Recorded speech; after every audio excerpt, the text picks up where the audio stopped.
Scott Podsednik, who has 5 hits in the series and has climbed in among the league leaders in batting average at .312. That's the 8th best mark in the league.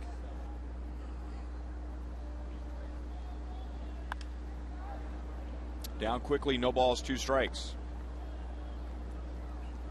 Brian, I talked to Scott today about that last pitch that Soria threw him yesterday afternoon, was that changeup, and I was kind of talking about the antics after he swung and missed, and he says I was just totally fooled and frustrated. He said that's a pitch that he doesn't use very often, and that was the furthest pitch from my mind at that time.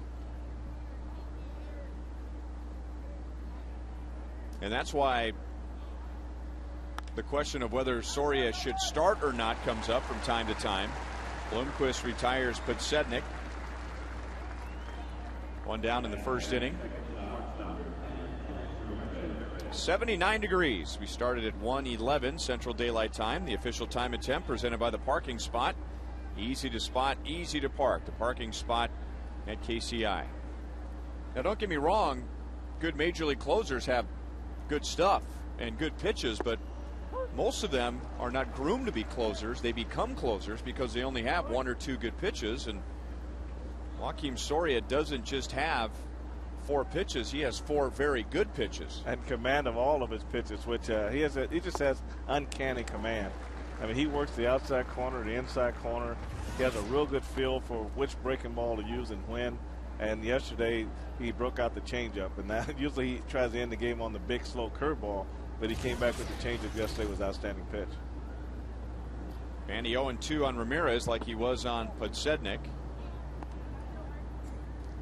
Alexei Ramirez missed the first 2 games of the series with an injured finger, but back in there yesterday. 2 hits, a run scored.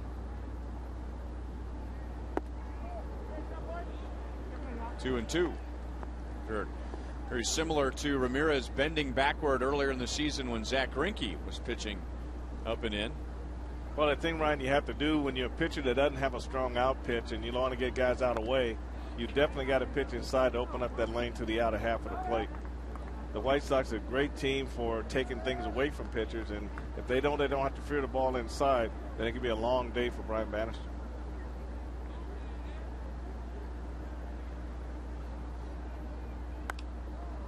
Off the end of the bat.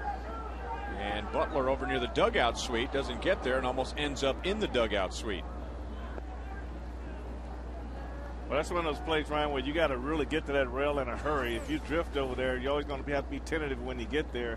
But Billy's just got to put his head down, get over there, feel where it's at, and then see if he can reach over and make that play. But if you drift, then you know that thing's only about waist high. So if you drift into it like that without knowing where you are, you can get a big surprise like Billy got right there. He doesn't want to show it, but he really banged his knee into one of the poles. You've got the crossbar that's padded, but then there are poles every 3 or 4 feet. See, his left knee went right into that steel pole. And he was probably just one step from being over into the dugout suites over there. And he picked a bad day to do that because there's nobody in there to catch him.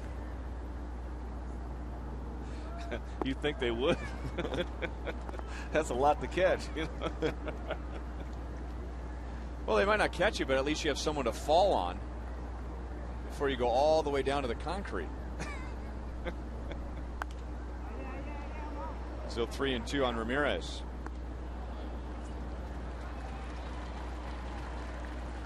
Last year, second in the Rookie of the Year voting to Evan Longoria. He was the White Sox regular second baseman last year. Now their regular shortstop, his natural position. And he earned that walk. So 1 on 1 out against Bannister in the first inning. Bryant coming off a very good start on Tuesday against Minnesota. Tough luck start for him. Very good location. Just made one mistake to Justin Morneau, which resulted in a home run. Butler had an error in that game that led to the unearned run. But 98 pitches over 7 innings, fewer hits than innings pitched, 6 strikeouts. But just didn't get any run support that day. And run support has been an issue for Bannister this year. In his 6 losses, he's 5-6. In his 6 losses The Royals have scored 10 runs total. Jermaine 2 out of 10 with a home run. That was yesterday against Hochaver. That's a pretty good pitch there, but didn't get the call from Andy Fletcher. Well, that's one of the pitches Banny's going to have. If he's going to go inside, he can also go inside for a strike. And this ball here, if it missed, it sure didn't miss by much, but it was enough to freeze Jermaine Dock because he's probably focused away for breaking ball.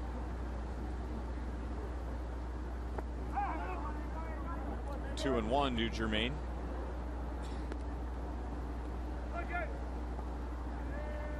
His home run yesterday is 19th. Good for 6 in the American League. He is driven in 50.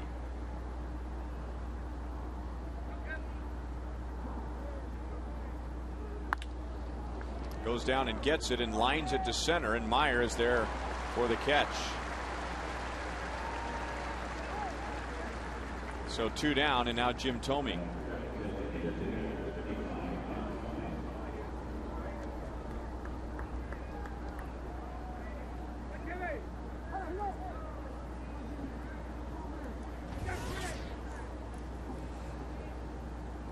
Thome pinch hit in the 9th inning yesterday and flied out against Joakim Soria, otherwise had the day off. And in the first 2 games, 3 out of 9 with a run scored and an RBI. He has 43 RBIs this year. Nice backhand stop by Olivo.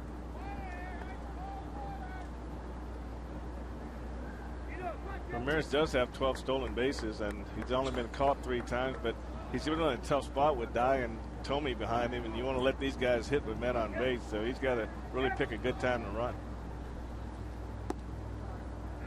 2 balls, no strikes, so maybe it's even more impressive that he has that many stolen bases. Well, that's true. He's got to get through the middle of that order, and then all these guys can hit a double, and he can score from first on a double. So I think maybe you're looking at maybe a 3-2, strike him out, and still a base situation, because I don't see him running unless the count gets to 3-2.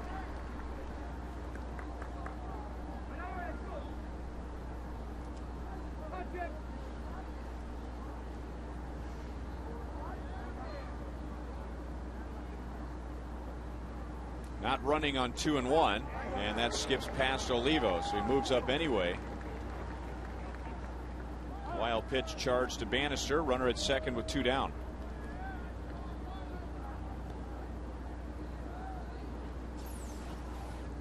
Well, this is a changeup that went down, and they had such a long bounce to it. It bounced way out in front of the plate, and that's a tough ball for a catcher to try to block right there. They want the ball to get on the other side of the plate, and then they can go down and block it. But that's such that's what in baseball terms, a fielder, it would be an in-between hop.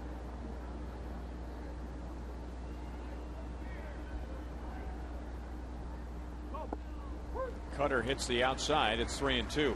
You and I noticed during that Minnesota game on Tuesday that Banny's changeup was 85, 86 miles an hour, and I asked Bob McClure about that, and he said, well, he throws a couple of changeups. He still has his slow changeup, which is 8-9 miles per hour slower than his fastball, but then he has the harder one. Look at where Willie Bloomquist is, over on the right side of second base and defending Thome perfectly, and Banny has a scoreless first.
With lefty Richard on the mound, who is tough against left-hand batters.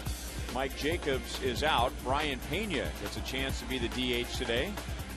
Alberto Callaspo, who hits .370 against lefties, will hit 8. And the Kia pitching report on Clayton Richard. Well, he's got everything in the arsenal, but lefties are hitting .205. And he's 3-1 in 10 starts. 1 of 9 rookies beat the Royals. 1 of 9 rookies to beat the Royals, and has 4 pickoffs. But he also has 2 balks. Which makes sense because we thought the last time we saw him that he had a balk move. Just a matter of whether the first base umpire is going to call it a balk or not. 1-1 on DeJesus. 7-game hitting streak after going 1 for 4 yesterday. Single in his last at bat. 4 hits and an RBI in this series. 1 ball, 2 strikes.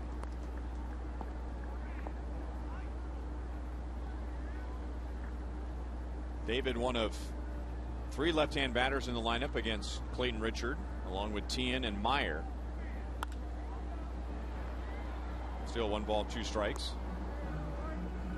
Doesn't really appear to have one of those funky arm angles that a lefty typically has when they're tough on left-hand hitters, and he also stands over on the third base side of the rubber.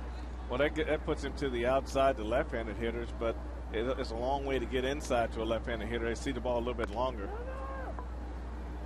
Big bounds for Fields.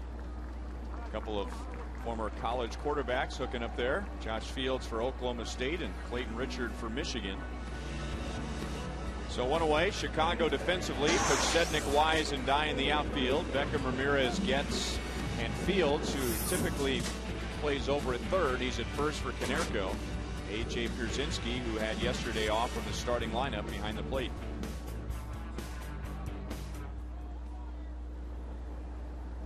So Willie Bloomquist with 1 out.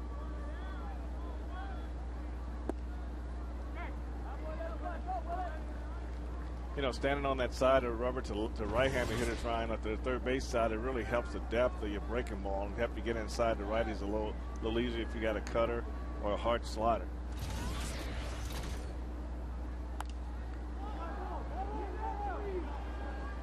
Josh Fields in front of Rusty Kuntz, 2 down.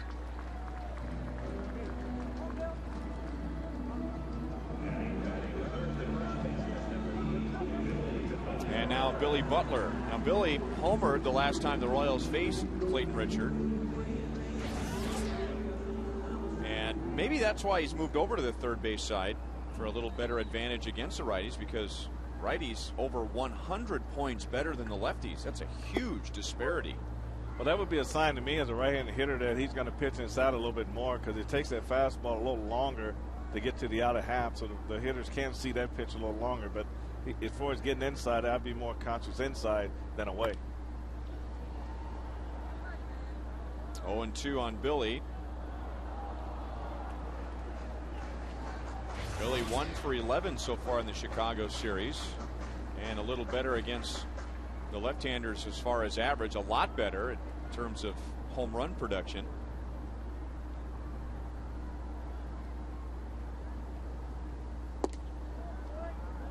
Richard can run it up there.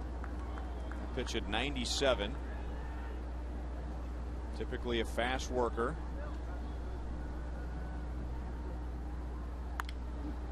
Hold to the left side and through.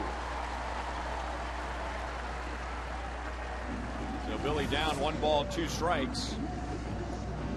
And with a very sore left knee. Singles with 2 outs. You gotta look at that bruise in between innings after slamming into that hole in front of the first base dugout suite. Well, this is that split finger, Ryan, that kind of goes down and in, but it didn't get down as much. And we always talk about the splitter being the easiest pitch to get a guy out, but also the easiest pitch to hang.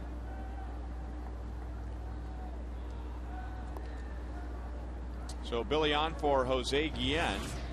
0 for his last 10. And has driven in just 1 run on this homestand. He's 1 out of 16 against Minnesota and Chicago. Richard evens the count at 1-1. Teams have really been pitching him inside. We've seen a lot of ground balls to the left side. I remember Jose told me early last year in his first year with the Royals that if he's pulling the ball a lot, that's not good. When he's on, he's like Billy Butler. He's driving it to right center field. The one thing I noticed, Ryan, he's been swinging a lot of balls off the plate inside. Like that ball there got inside on him a little bit, and he got inside it, but he usually gets the head out on that ball. Royals down in the first.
World delivered. 79 degrees at first pitch. Very comfortable Sunday afternoon at the ballpark. Ryan Bannister allowed a walk, no runs in the first, and jumps ahead of AT Pierzynski, who's had another good series against the Royals. 4 hits and a home run. Hit that home run off of Zach Greinke a couple of games ago.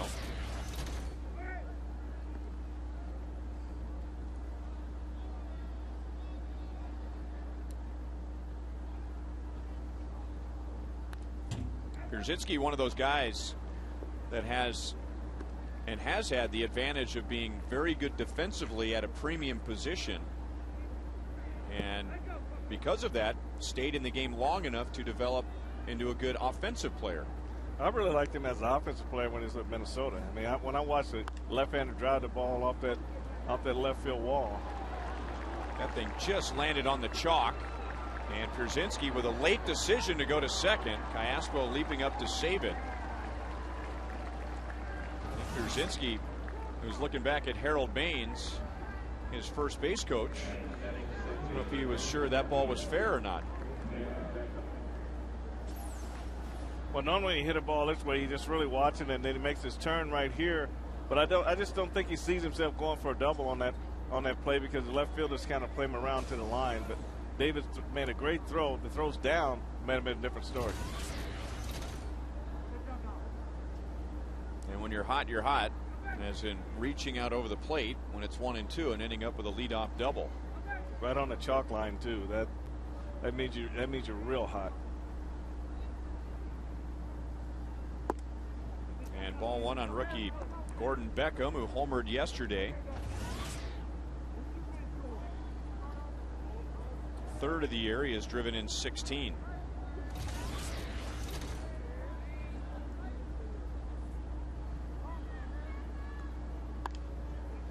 And getting it to the right side. Guillen wasn't able to get behind it and have any momentum moving forward. Still a pretty good throw over to third, but Beckham gets the job done, advancing Pierzynski to third base. One away. He's been doing it all season, and once again, Joel introduces us to a new feature at Kauffman Stadium. We are on top of the Crown Vision and just came right out of the steps here to give you an idea 300 steps to walk up here. This isn't an elevator. I mean, this was actually a workout. And of course, everybody knows about the Crown. 150 feet to the top of the Crown, and we right now are at the slope of it. The game, of course, going on behind this, but a pretty incredible perspective being on top of the Crown. Back up to you guys. I think he meant back down to us, right? I think so. So Pierzynski at third with one out. Chris Getz, 1 ball, no strikes. Infield in halfway for the Royals. I thought the old Crown scoreboard was pretty big until we showed up for opening day last year and saw the new Crown Vision. Of course, a lot more impressive this year now that they've put the Crown, great trademark of Royal Stadium and Kauffman Stadium. Gets one hop. Great stop, Callaspo. That freezes Pierzynski. 2 down.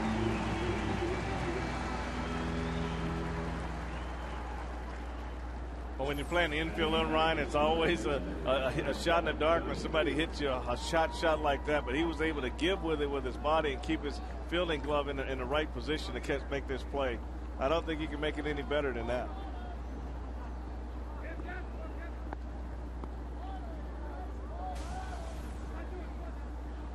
Alberto, who's had his troubles this year on defense, making a big play to save a run. He had some big hits yesterday, and the Royals come from behind victory. Yeah, that's one of those plays. You're only going to get one shot at a ball hit that hard in the infield end. So you just hope that you can keep your eyes on it, put your glove in the right spot, and the ball goes in.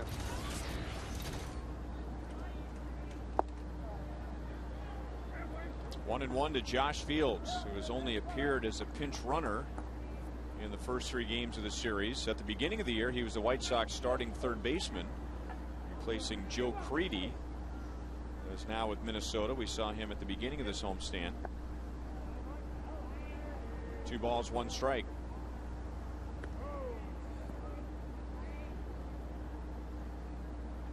Josh Fields, a former quarterback at Oklahoma State, holds a school record with 55 touchdown passes in his career, but never really regarded as an NFL prospect.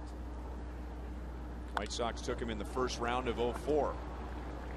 Routine for Meyer. So leadoff double for Pierzynski, but the White Sox don't get him to the plate.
Who was going to happen? Zach Greinke going to the All-Star game, and you call it presented by Sprint. Who is your favorite Royal All-Star this decade? Jermaine Dye was a starter in 2000. Joakim Soria went last year, and Mike Sweeney was a 5-time All-Star. this decade. What do you think? Text 432-432, enter keyword Royals, a space, and your answer. Standard text rates apply.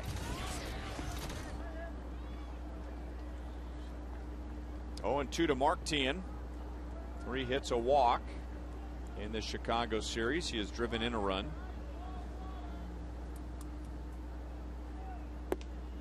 Three pitches, down he goes. First strikeout for Clayton Richard.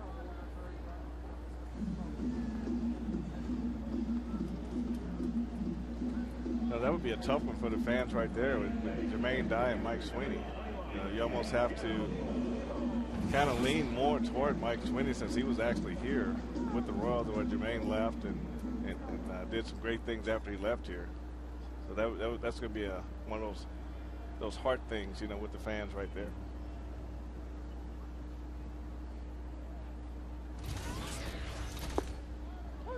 Oh, and 1 to Miguel Olivo. That 2000 season was a historic one for Jermaine Dye, making it as a starter. He also won a Gold Glove in 2000, but I remember that fast start he got off to. He was the first player in Major League history to have 10 doubles and 10 home runs before May the 1st. Yeah, I talked to him before the game today, and specifically about defense, and I knew he had just won the 1 Gold Glove, and I kind of wanted to get his thoughts on it, and he was pretty disappointed. He thought he should have won more than 1, by this time in his career. And he seemed to think that once someone wins it, then they keep on winning it. And I said, well, but you won 1. So I think a lot of people don't know it's the managers and the coaches that vote on the Gold Glove. And unless they've changed it, that's where it was when I was coming along. And sometimes you wonder if they're seeing what they actually think they're seeing. Well, you pointed it out the first game of the series that, he doesn't look like he's moving that fast because he's such a big man and has long strides, but I can't think of another right fielder that covers as much ground as he does. Then you factor in the arm. Well, he's also a smart player too. I mean, he'll fake like he's throwing the ball to second, catch a guy around in first, and throw the ball back to first and get some assists that way. But when I was his outfield coach here, I thought he was the smartest guy in the American League to work with because he just paid more attention to what you were saying and what the hitters were actually doing, and he just really kept the ball down. He always tried to throw out runners he knew he could throw out. He just didn't throw the ball because he had a strong arm. Jermaine had a season where he had 17 outfield assists, and then Mark Teahen, when he moved from third base to right field, accommodating Alex Gord coming to the big leagues, Teahen tied Jermaine's team record with 17 outfield assists.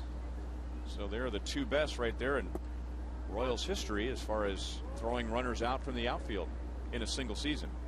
And Teahen with the least experience of going out there and getting it done. With that kind of success as a right fielder, you almost have to say, well, why didn't he stay a right fielder? Why does he have to be one of those guys that you move all over the place? Because, I mean, he took the right field almost instantly.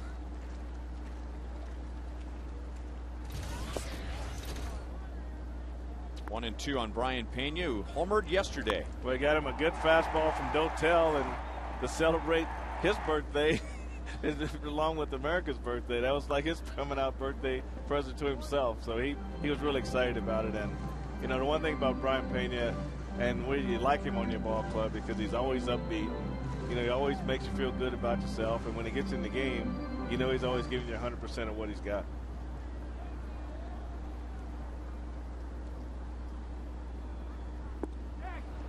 Richard strikes out the side. The last 2 with an excellent changeup.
July the 19th, it's Youth League Day, sponsored by Schlitterbahn Vacation Village. And the Royals will be giving 10,000 kids 14 and under a Golden Glove in honor of Frank White, who won 8. And Sunday, July the 19th, against the Rays. That's the first series right after the All-Star break.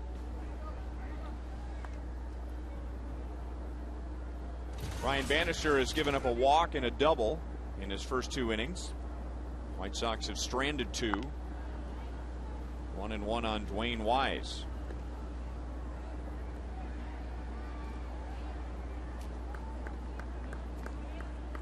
Wise 2 hits, 2 RBIs in the series. And a bullet past Billy Butler. Guillen hustles over to get it. Wise wants a double. And he just beats the throw. And with Guillen's arm, you better be sure. Well, Billy made a good effort to try to top this hot shot that got by. Guillen did a great job getting over to his ball and setting himself. He made a good one-hop throw to try to get Wise at second base. And the only thing that separates that from being out or safe is Wise's speed. Now, Willie Bloomquist did something you've been preaching all season. He got on the outside part of the bag and made sure the runner did not get in between him and the ball. That's the number one thing you have to do. You know what you don't want to do is have the ball hit the runner and bounce off and give the runner another 90 feet. 0-1 on Podsednik. See how he put his right foot right next to the bag on the outside. That's where he wants to be. Now he's got to let the ball travel to him so he can tag straight down. But you see how he reached out right there, and then now he's got to bring the ball back. So if he can let the ball travel, catch it, and tag straight down, it makes that play look a lot better. Well, Podsednik won't have to lay down a bunt because Wise will move up to third on a wild pitch.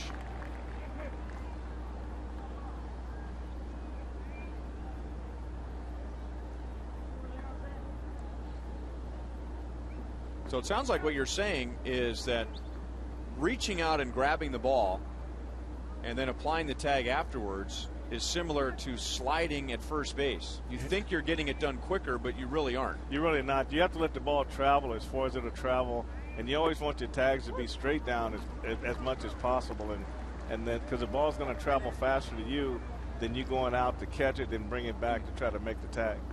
But in the heat of battle and trying to make a close play, the mind just tells you need to go get that ball. It must be because everybody does it, but you try to teach it, especially when guys are stealing bases. You try to teach it to where you let the catcher's throw travel, and then you just tag straight down on top of the ankle. Strike out for Banny with a fastball. That was with a runner at third and nobody out.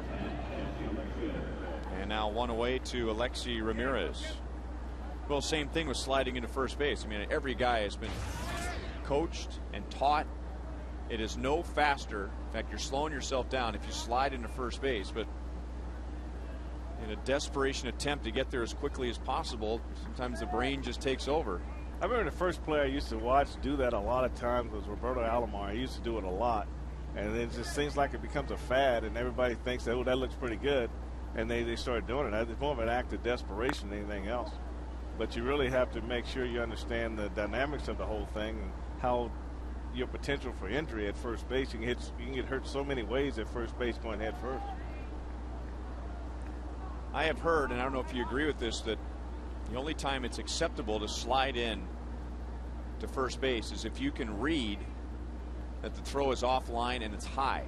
That would be the only way, but you have to make sure you slide past the bag because the first baseman has a chance to come down on top of you. So you're not really sliding to the bag, you sliding to get past the bag. Center field, the wind blowing in, but not enough to prevent a sacrifice fly. And Mitch Meyer knows that Dwayne Wise is to score easily. So Alexi Ramirez with his 40th RBI, and Chicago leads 1-0.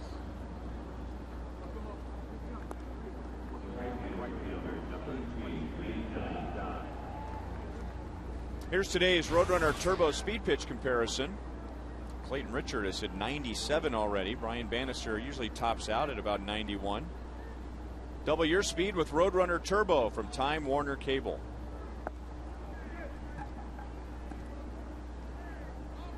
So the base is clear and 2 down to Jermaine Dye, who lined out to Mitch Meyer in center in the first inning. Change up there, at least appeared that way, 87 miles an hour. That changeup is almost the same speed, maybe 1 mile an hour off from his cutter. His cutter's usually around 87, 88, and that changeup is 87. But the good thing about that harder changeup is it has a lot more depth to it.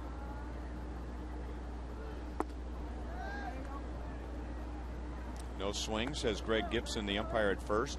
Bob McClure told me that both Brian Bannister and Joakim Soria, so maybe these weren't two seamers that we saw from Soria yesterday, but they're both trying to learn the power change that Ramon Ramirez throws and was with the Royals last year.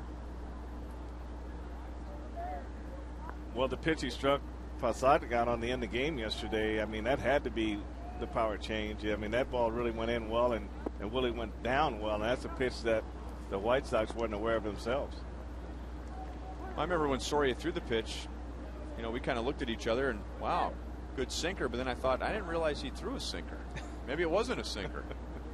Although with him, you never know. He's creating pitches all the time. Full count on Dye.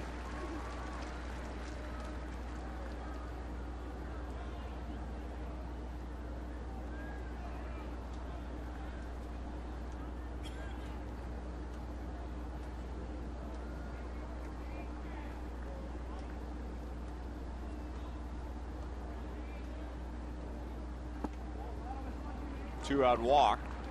Bannister's second walk. And that brings Jim Thome to the plate.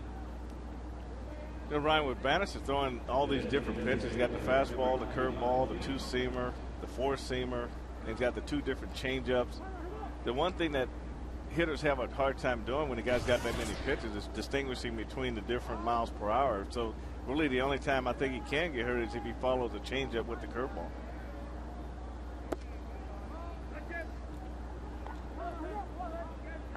Now 1-0 on Thome. Grounded out sharply to Bloomquist to end the first inning, but Willie was on the right side of second base with the Thome shift. And now think to yourself, when was the last time you saw a shortstop underhand to the first baseman on a ground ball? Never.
This is Kathy McKay, who lives in Trenton, Missouri, and has a long list of community involvements, including president of the Wright Memorial Hospital Board, past member of the R9 Board of Education, a representative on the MEC Credit Union Board, and an elder and teacher at Hodge Church.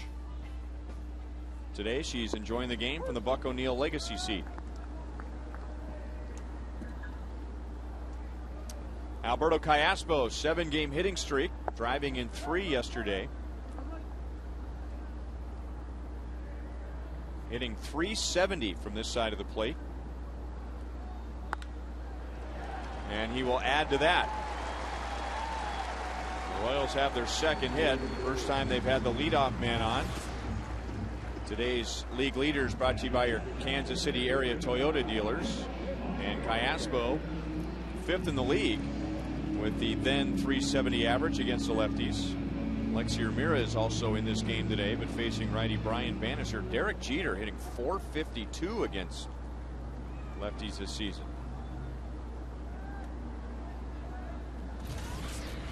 And lefties having a tough time against Clayton Richard, so Mitch Meyer lays down a bunt and moves up Callaspo to second base. And the first one to greet him is manager Trey Hillman.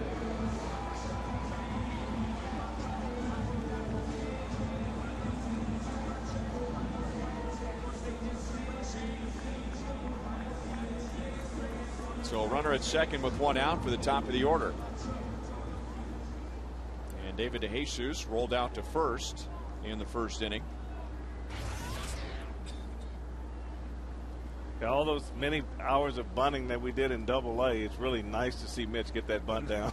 You know, that's right. I never thought about that. You know, there's a little heat on you if those guys don't get that bunt laid down.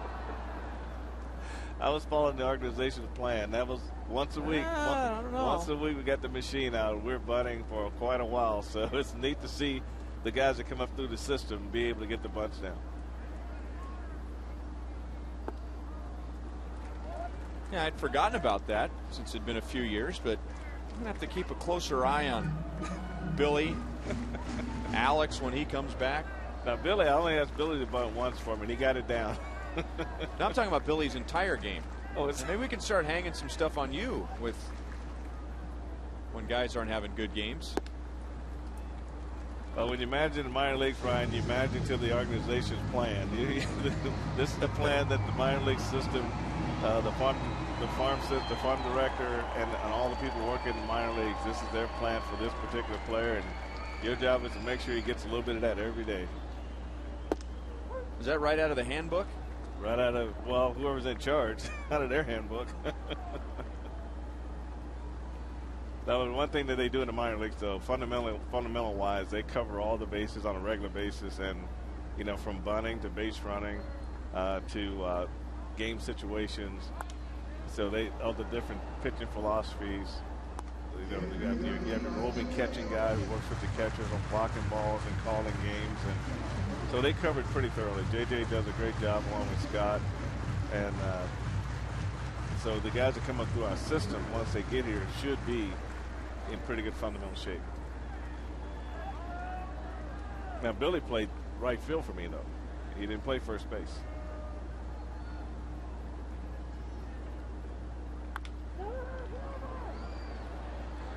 Josh Fields at first made a move for the ball and then had a tough time finding the bag with his feet, but was able to retire to Jesus. So 2 away and Callaspo to third. Baseball's biggest stars, including Zach Greinke, will be headed to the All-Star game, but we'll get to that a little later. Tomorrow, the Royals head to Detroit. A 7-game road trip. Bill Mesh and Armando Galarraga tomorrow, 5:30 Central with Royals Live. First pitch at 6:05. Tomorrow's game will be in HD.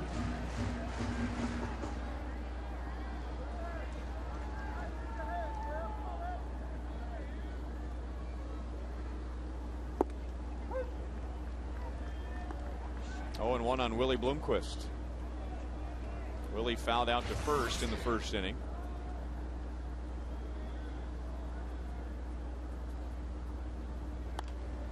Talking about fundamentals in the minor leagues, you brought up J.J. Piccolo, and I remember he and I had a really interesting conversation about how to develop certain players in the minor leagues, and Billy Butler is a perfect example. Billy, you figure, is going to be a run producer in the big leagues, so you want to groom him to be that in the minor leagues.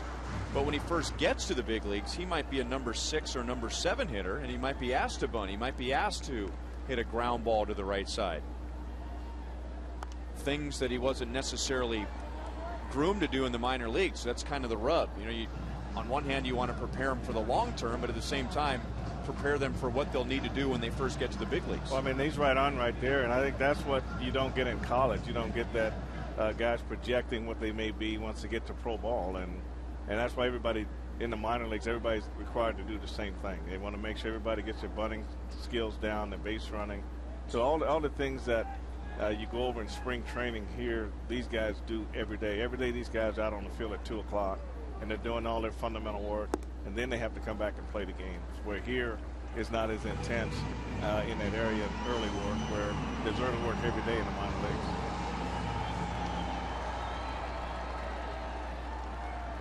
Cayaspo at third base, 2 down.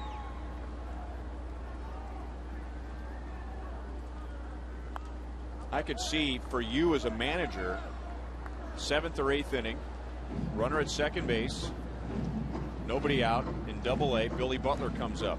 Okay, do we want him to work on driving in a run, or we do want to work on him getting that run over to third base? They want to work on him getting a run over third base. Really? They want him to swing the bat.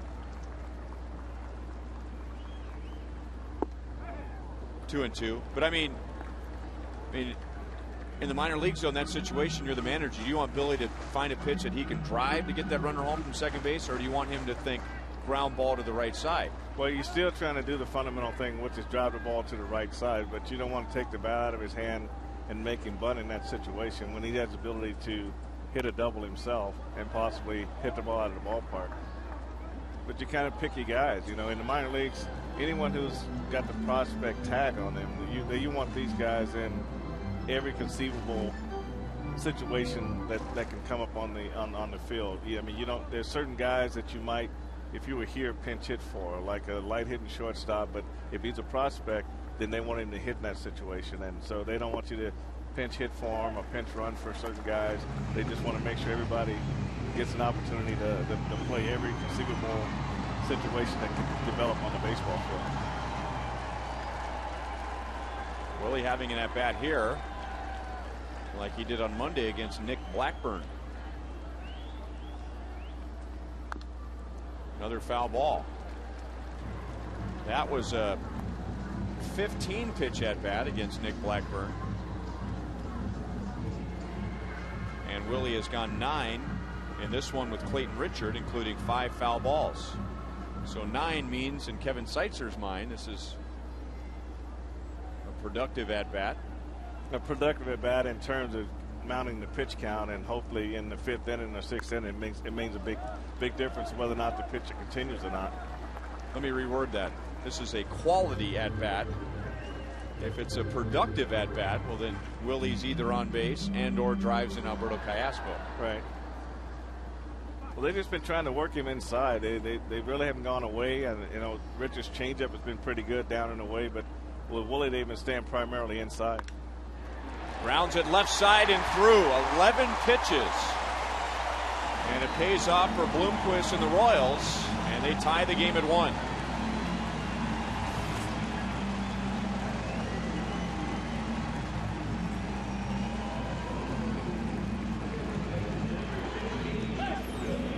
They've been working him inside consistently, and he throws a slider and down inside. Willie gets the bat head down on top of it. You can see his head down on that ball. His head doesn't come up till the ball's actually gone, so that was just real good concentration all the way through that swing. And now that becomes a productive at bat.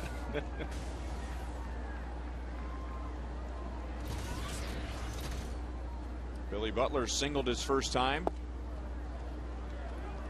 Inside for ball 1.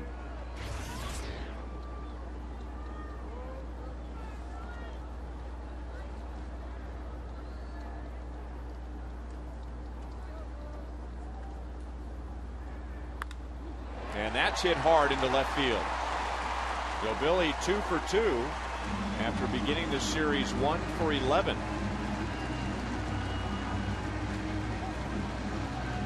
Now Clayton Richard is going to visit with his pitching coach Don Cooper. Well, right now what she's looking at is a changeup that really is not going down. It's really staying up, and Billy just stayed down with it. You can watch the concentration. You see his eyes, see his head go down. And he did a great job just concentrating on letting that ball travel and just letting his hands do the work. changeup not working in this inning, but it certainly was last inning when Clayton Richard struck out the side and got Olivo and Brian Pena with two very good changeups.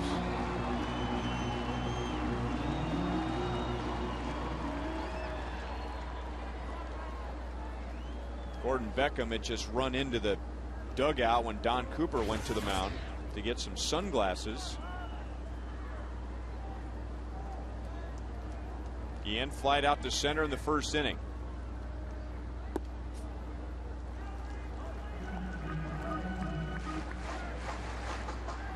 So 2 on 2 out for Jose. Again, just 1 RBI so far in the homestand. And that's the pitch that he's been swinging at lately.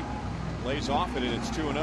But the one thing that Jose's doing, they've been pitching him inside a lot, and his left side is his left shoulder is starting to go a little bit early, and that's allowing him to get those fastballs in on his hands. If he can keep that front side closed and let his hands work a little better for him, he can get to those pitches a little easier.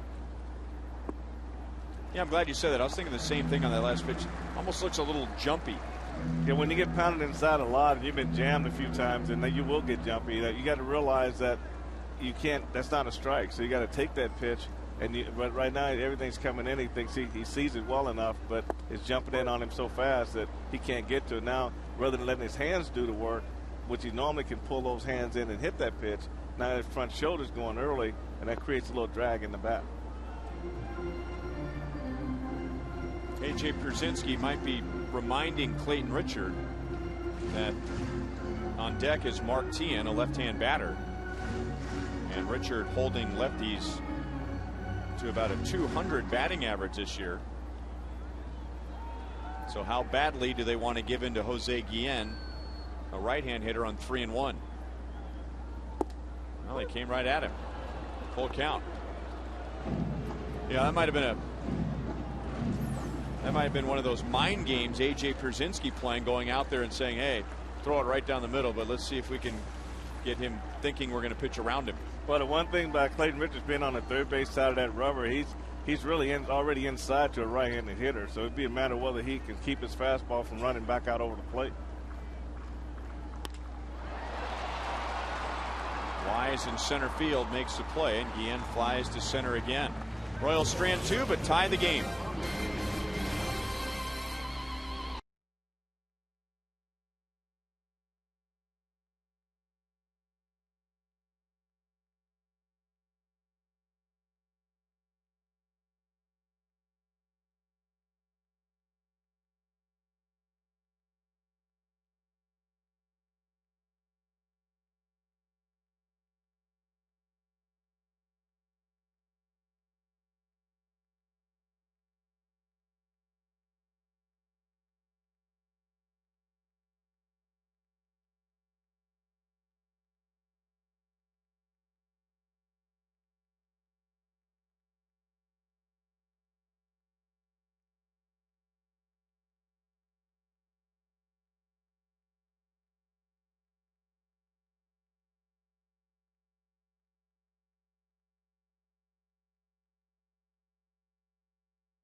He has 1 strikeout. That was Scott Podsednik in the 3rd inning. Here's the Arby's pitch by pitch. Well, starting with a fastball for a strike, a changeup that got by, and he's supposed to have that pitch down and in, but you can tell when you miss your spot sometimes to come out ahead, and he was able to get a fastball by him for a strikeout. Now, it's okay from time to time if you miss your spot as long as you miss and it's not a strike. Well, I tell you, he missed by a lot right there, but the ball was out over the plate, and that's all the Podsednik saw, and he tried to get the bat on it, but it beat him upstairs. But it's nice to be able to miss your spot sometimes and don't have to pay for it. A.J. Pierzynski, unbelievable.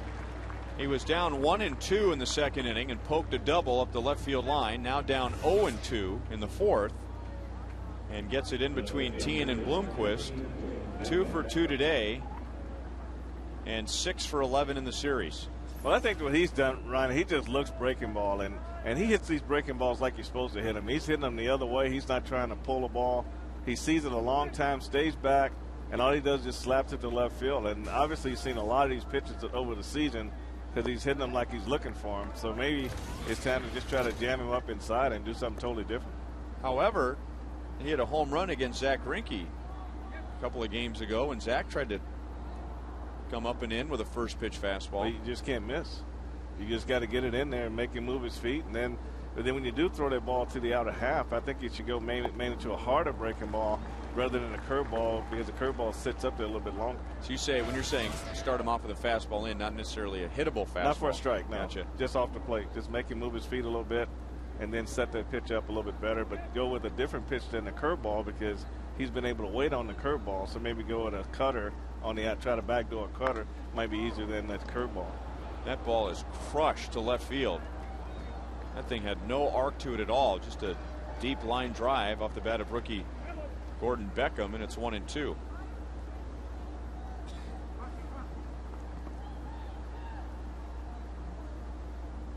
Beckham out on a fly ball to right in the second inning.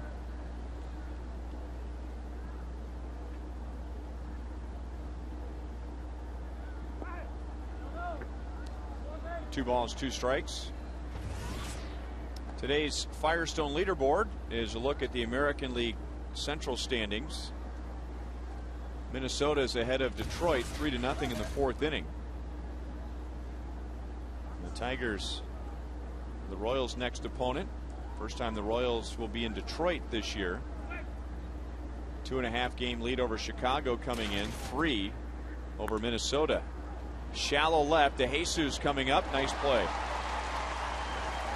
Didn't have to dive for it. That's not going to make the highlight reel, but a good read and an excellent first step. He's got a great jump on this ball. You know, Beckham had to reach a little bit to get this pitch, and it was down. He did a good job of getting the bat to the ball, but David did a great job of just reading this play and just coming right in. If he takes one step back, then he probably will end up diving for this ball, right?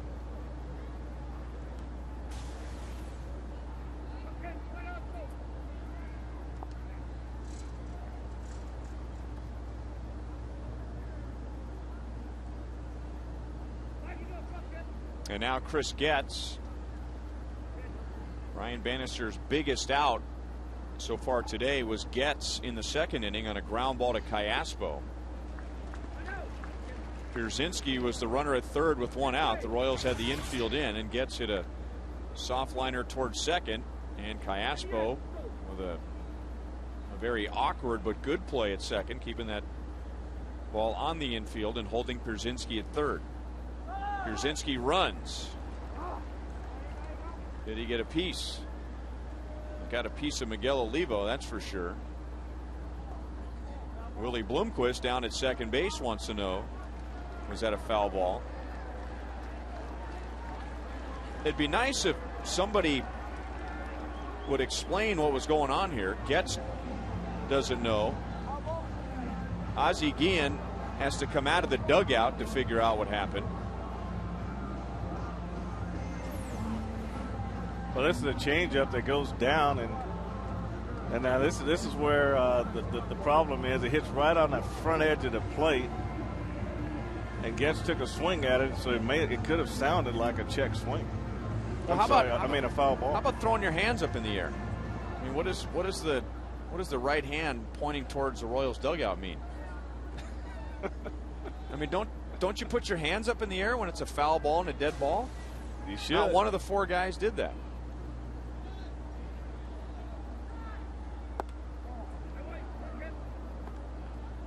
Well, the last crew that was here didn't want to ask each other for help. So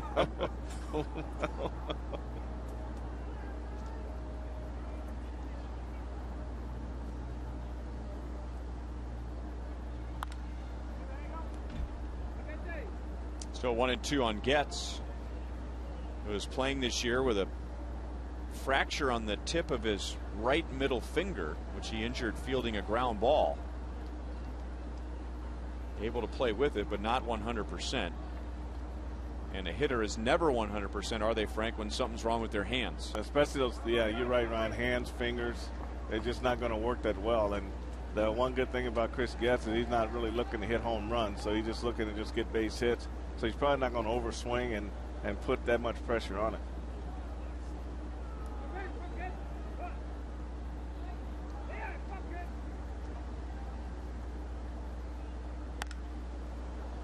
Got on top of it, but out in front. It's still 1 ball, 2 strikes. Now, the one thing you really have when you as a hitter, if that finger's not getting pinched in any way, then it's probably not going to be a problem. And where usually the problem is if you hit a ball at the end of the bat, or if you get jammed or something like that, that's when you probably feel it a little bit more.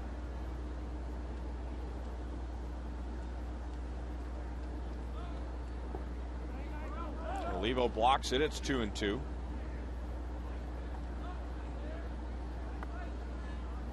John Buck is with the Royals, finishing a rehab assignment. And Trey Hillman saying before the game that John not activated before today, but is going to have a workout today. And if that goes well, he will accompany the Royals on the next road trip, which begins right after this game.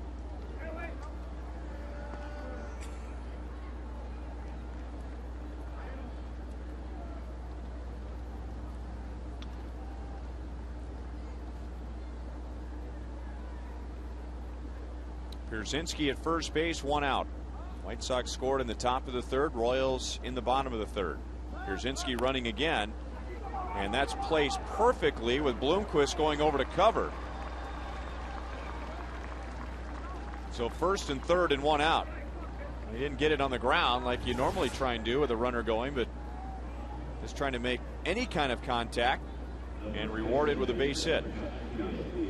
Well, Pierzynski did a real good job of reading this ball instead of reading Willie Bloomquist.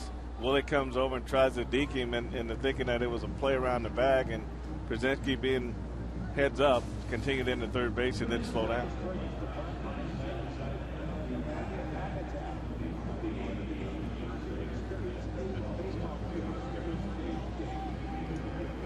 Trey Hillman out to have a visit with Brian Bannister. Miguel Olivo in the Royals infield minus Billy Butler.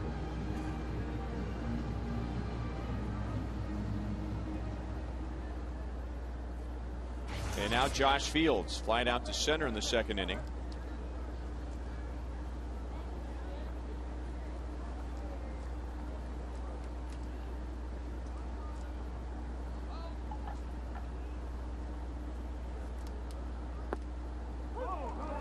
Pretty good call there. Fields doesn't like it. No balls, 1 strike. Good call, that is, if you're a pitcher.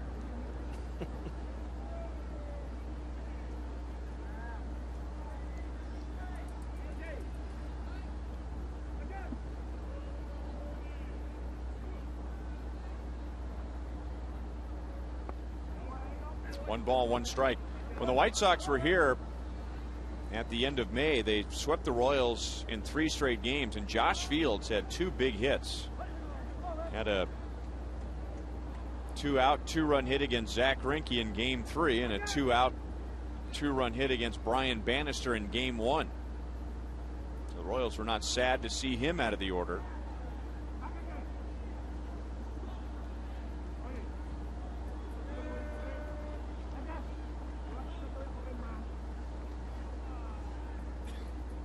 Banny's got a little tough situation here. Getz got 11 stolen bases, and Fields has got that home run power, the power to drive. So he's got to really make sure he concentrates on making a good pitch to the plate.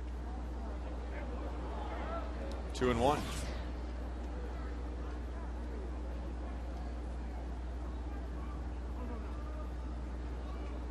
Fields was hitting at 229 when that series began back in May, finished with 4 RBIs. And that was not a series that got him going, because now he's hitting 233. 3 balls, 1 strike.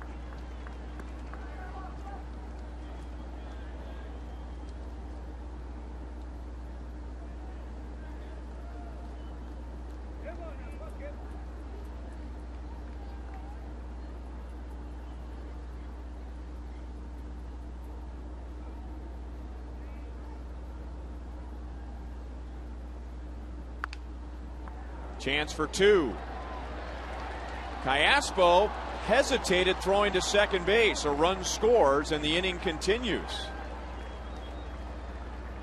He almost hesitated, as if he didn't think the target was ready for him. Well, either that, Reiner, didn't get a good grip on the ball, and his feet just weren't in a position to throw. When he comes through here, you look where his head turned real fast. When I say if your head turns too fast, you miss your connection, and his feet got out of rhythm, and he just didn't have that good exchange for where he could throw. See how the ball's around the end of his fingers right there? So that's the problem right there. He just, once your head leaves you too fast, then you don't get that good exchange from glove to hand, and that's what happened right there. Hit right on the tip of his finger. I'm surprised he went ahead and threw it anyway, because that one could have ended up in the dugout or in the seats. So Fields ends up with an RBI. Getz is out at second base. Now Dwayne Wise doubled leading off the 3rd inning and scored. And he's down 0-2.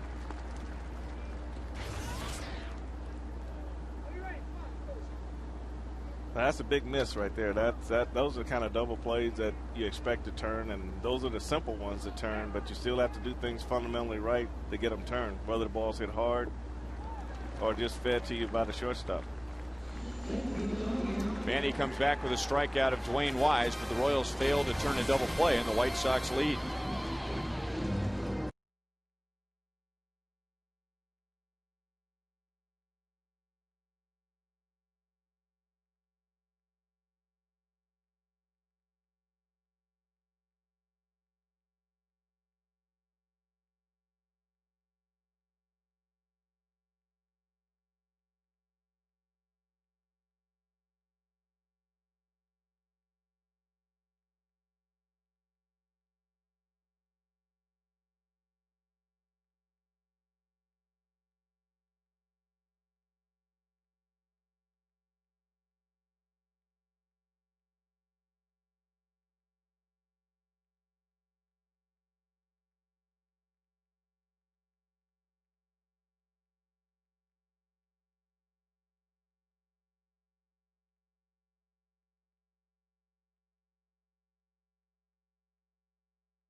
Crown Vision. He has already filed 1 report. We're going to check back in with him. Ball 1 on Martin, struck out in the 2nd inning. And that's hit hard past Beckham towards the left field corner. And Tien with a leadoff double. So the Royals come right back after the White Sox regain the lead with a run in the top of the 4th. And with that, let's go back to the top of Crown Vision and check in with Joel. Back up here, and one thing that goes on is the fireworks after home runs and on Friday nights, and guess what? That's something I'm not going to mess with. We're not going to touch that. But we can touch this, and while it looks like this is painted gold, it's not. It's anodized stainless steel, And so depending on how the sun hits off it, that's the way the color is going to change. And so what you guys see back there may be different than we're seeing back here, but once again, a pretty unique perspective behind the Crown Vision. All right, thanks, Joel. I remember at the end of spring training, they had to redo the top of the Crown, and I'm sure that was an inconvenience, and it was probably hectic coming up to the deadline before the grand reopening of Kauffman Stadium. But whatever they did, it is beautiful. Getz calls off Fields and retires Miguel Olivo, so Tien still at second base with one out.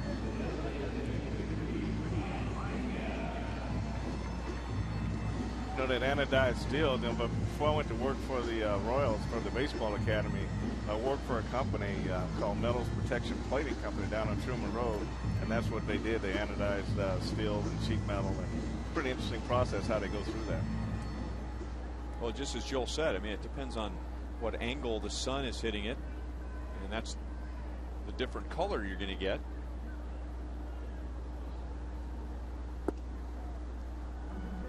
The old Crown, I remember last year, was up on one of those grass hills behind Kauffman Stadium, and I was one, along with many others, under the impression that that was going to end up on the new Crown Vision, but it wasn't. It was just back there. And I don't know if they've decided what they're going to do with the old Crown. There was some talk about auctioning pieces of it off, which would make a lovely lawn ornament. Pieces. You know, they got some nice little hills back here behind the stadium. It'd be kind of nice to kind of put it up there on one of those hills, on a monument up there. That'd be kind of cool.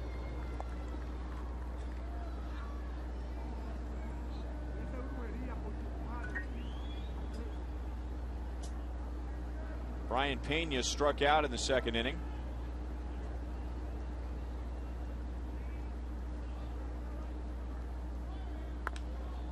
Had a chance, Frank, to talk to Brian about his experience when he defected from Cuba. You know, he's 16 years old at the time. The Cuban team was in Venezuela, and he had been in contact with a gentleman who said he would help him defect when they went to Venezuela, but he couldn't tell his family and friends. So he was saying goodbye to them, wondering if he'd ever see him again. They thought they'd be seeing him in a week or so. That is fair, and Brian's going to drive in another run. Well, the Royals answer in the bottom of the fourth inning, and we're tied at 2.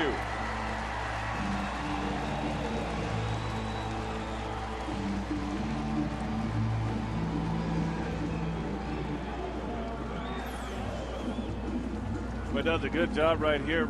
He always looks to go the other way, but Richards has been trying to get the ball down inside with his slider and his fastball, and he picks on a slider right here and hits it right inside the line at third base.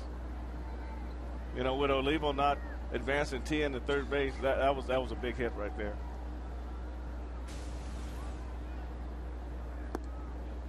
Ball 1-2. Alberto Callaspo. So Brian defecting in Venezuela. He had been in contact with a gentleman, and they had a system set up when they got to the field. Someone was going to come and meet the Cuban players and hand Brian a pair of batting gloves. If the batting gloves were blue, then that meant they were still a go. If they were red, then that meant there was something wrong. Well, apparently the guy that was going to help Brian defect was so nervous that he forgot to bring any batting gloves at all. So Brian, about to make a life-changing decision. He didn't know where they stood, but he whispered to Brian, if we're a go, I'll leave you a message at the front desk of the hotel. And apparently there's a lot of security around the Cuban national team. He's going to take off for third base. And Beckham keeps that throw from going into left field. It's 3-1 on Callaspo.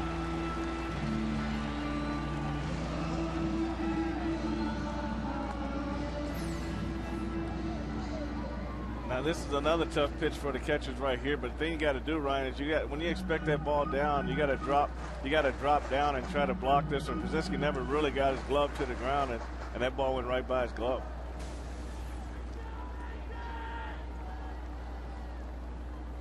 Now the infield in for the White Sox, and Callaspo off the fist, and Ramirez can't make the play. And for the second time in the last 2 games, Cayaspo puts the Royals in front.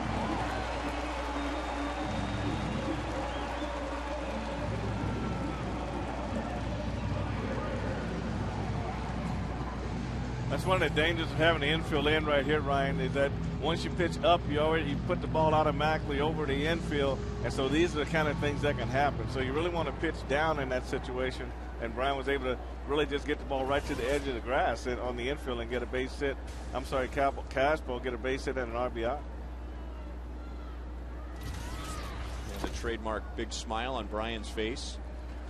But anyway, they play these tournaments, and all the other players in the hotel, they could go down to the lobby and have breakfast whenever they wanted to. But the Cuban teams had a lot of security to make sure they wouldn't defect, so they would eat breakfast at like 6 in the morning when no one was around.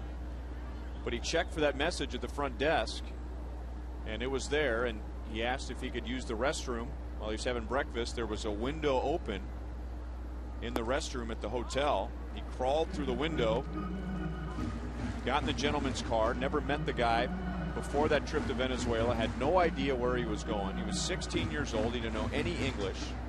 He had just left behind all of his family and friends, never knowing if he would see them again. And that's what he went through to defect from Cuba and begin the process of being a professional baseball player and eventually a U.S. citizen. I think the scariest thing would just not knowing who that guy is and where he was taking him, and being 16. I think most people have been petrified at that point. It took him 4 to 5 years to eventually get his mom and dad to the United States, and then his siblings. And they're all with him now in the United States. And as Brian said, his brothers and sisters are in school. They're learning. Family's happy. 2-2 on Meyer.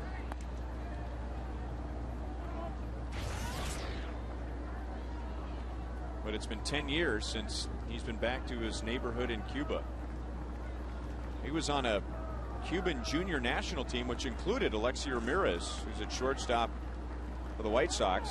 Alberto Cayaspo got a huge jump. He'll go to second base as Meyer grounds out. So Cayaspo at second base with 2 away.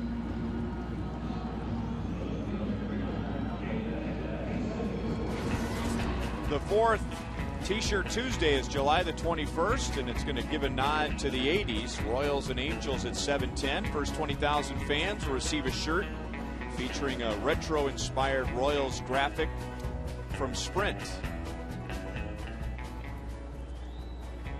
So Cayaspo, who's put the Royals in front, is at second base, and 2 down for David DeJesus.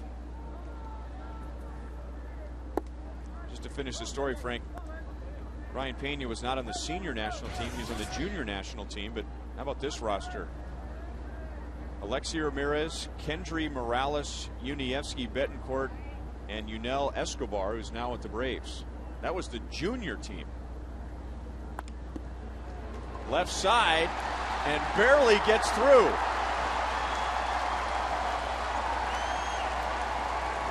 Well, if this were a golf game, you'd say the Royals are really using their short game well today. And they've taken a 4-2 lead. Well, he made a good pitch to David, and he just sort of sliced it, and then sliced it very hard, but just got it in a key spot and was able to get it in there. And Dave Owen, I mean, he just waving like mad, you know, once that ball got by, and Cayaspo had a nice easy trot there. Wade Richard now at 80 pitches. Ozzie Guillen is going to call on the entire infield. And he also wants second base umpire Ted Barrett to join in on this.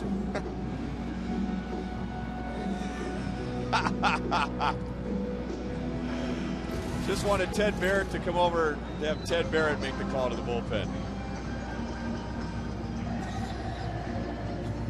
Tim McClellan.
called on the entire White Sox infield. Catcher A.J. Pierzynski. Ozzie, by the way, is mesmerized by what's going on Crown Vision in between innings, paying very close attention. So Ted Barrett coming to the mound, and Ozzie said to Ted, "Okay, I want the reliever out of the bullpen." And that reliever is former Royal DJ Carrasco.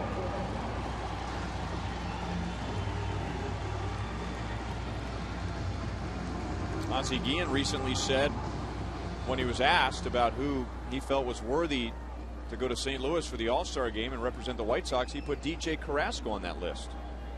Yeah, I talked to him before the game, and he really felt like he was having a good year. He felt real comfortable, and he changed his arm angle, which gave him a little bit more movement on his pitches, and he just says right now he's just feeling real comfortable on the mound. But Clayton Richards would go back to our old saying early in the year when we talked about Roberta Flack and killing me softly. That's just what the Royals did to get him out of the ball game.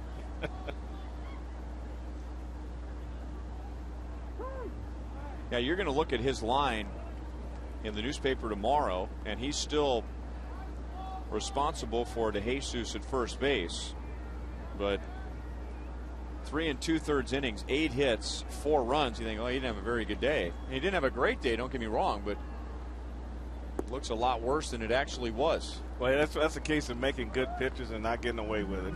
You got 2 jam shots, and because of the way the infield was playing, he gave up 2 base hits, and that was the damage right there.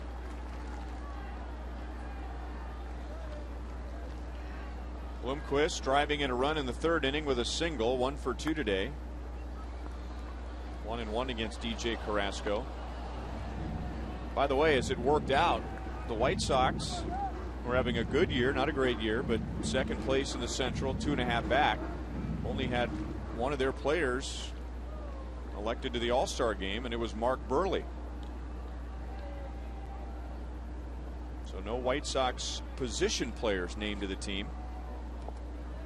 There is still that final spot that will be selected by the fans, and that final spot will come down to Sean Figgins of the Angels, Brandon Inge of the Tigers, Ian Kinsler of the Rangers, who played his college ball at MU, Adam Lind of the Blue Jays, and Carlos Pena of the Rays. For the Royals, it'll be Zach Greinke. I tell you, the type of year Ian Kinsler's having, it's hard to imagine him not being on that All-Star team. I mean, all those guys are playing well.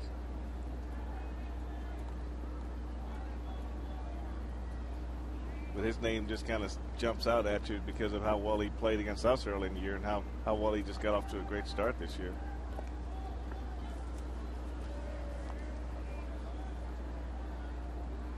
The catchers will be Victor Martinez and Joe Mauer. The infielders, Jason Bartlett, Aaron Hill, Derek Jeter, Evan Longoria, Justin Morneau, Dustin Pedroia, Mark Teixeira, Kevin Youkilis, Michael Young, Ben Zobrist of the Rays. How about that selection? In front of the bag, and Ramirez throws out Bloomquist to end the inning. But the Royals, for the 2nd straight day, come up with a 3-run inning and lead 4-2.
split this series with the White Sox, and today is the official halfway point of the season, game number 81, and it's almost like a brand new season begins tomorrow. Well, it does, Ryan, and for the Royals, they like to win today and start this last week on a good note and end on a good note going into the All-Star break. And they've had a tough time of it.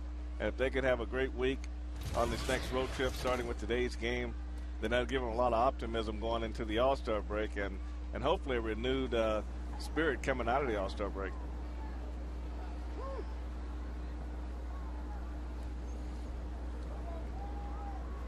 It'll be Podsednik, Ramirez, and Dye against Brian Bannister, who pitches with the lead for the first time today. 1-1 on Podsednik, who's hit a soft liner to short, and he is struck out. Bannister 2 walks, 2 strikeouts. White Sox scored in the third on a Ramirez sac fly, and in the fourth, Josh Fields on a ground out got an RBI, but the Royals should have turned an inning-ending double play. 1-2 the count. Here's the James B. Nutter pitch count for Brian Bannister after this 1-2 pitch.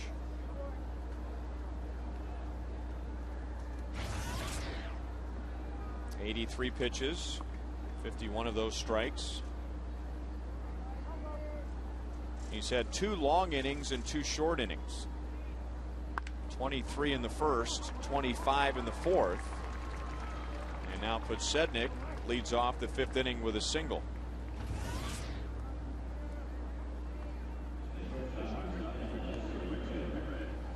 And now Lexi Ramirez with a walk and a sac fly.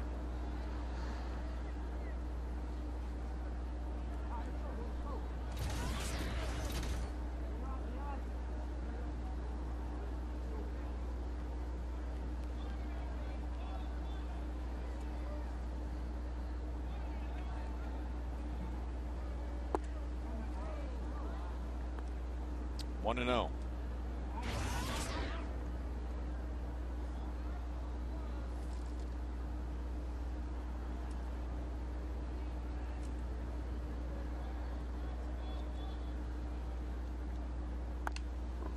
Off of Bannister's glove, still a chance for 2. Callaspo right at the bag. I don't know if he could have made that throw to first base without touching the bag.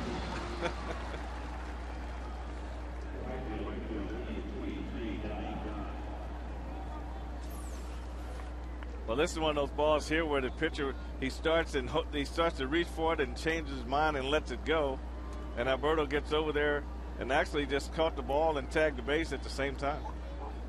That was a real nice play. So off of Bannister's glove, so it's a 1-4-3 double play. 1-0 on Jermaine Dye, who's lined out to center and walked. 2 balls, no strikes.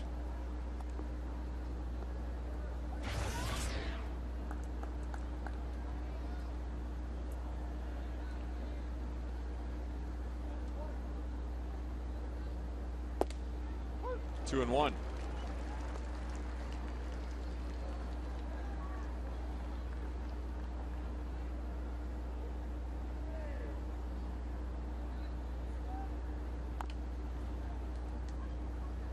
Two and 2 on Jermaine Dye.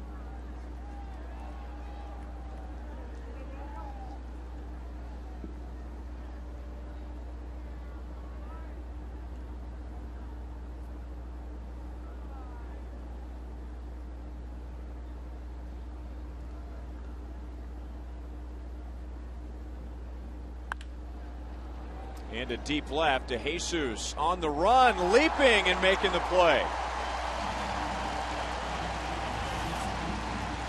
So Brian Bannister got a lot of help in this inning after the leadoff single, a double play, and this gem by DeJesus and left.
taste, guys can't resist.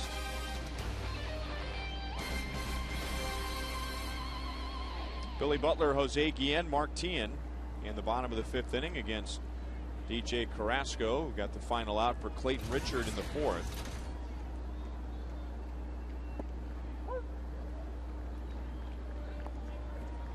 Royals had a successful run of Rule 5 picks, the most successful, the most recent, Joakim Soria, but that began with DJ Carrasco in 2003, who played a big role on that team that nearly won the division and was in contention until the middle of September. And then the next year, Miguel Asensio, who began his major league career against these White Sox, remember, through 16 straight balls, walked the bases loaded, and then a runner in, and then was removed without throwing a strike. After that, Andrew Sisco had a successful year or two as a left-handed reliever. And then Joakim Soria. 3-2 on Billy. Jamie Wright perhaps getting ready for the top of the 6th inning. Ryan Bannister right around 90 pitches. And Billy may have chased ball 4. He's singled in his first 2 at-bats. Still 3 balls, 2 strikes. Like the one thing that DJ's doing is he keeps changing his different arm angles. He's been down underneath, he's been to the side, he's been over the top, and it's kind of hard as a hitter to focus on one spot, your release point, because he's just all over the place with his delivery.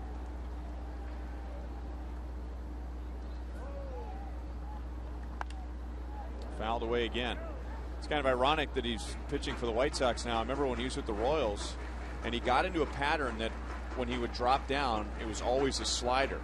And he made some good hitters look bad with that, but after a while they figured it out. And against the White Sox at U.S. Cellular Field, dropped down, threw a slider to Maglio Ordonez, who hit a ball that is still going.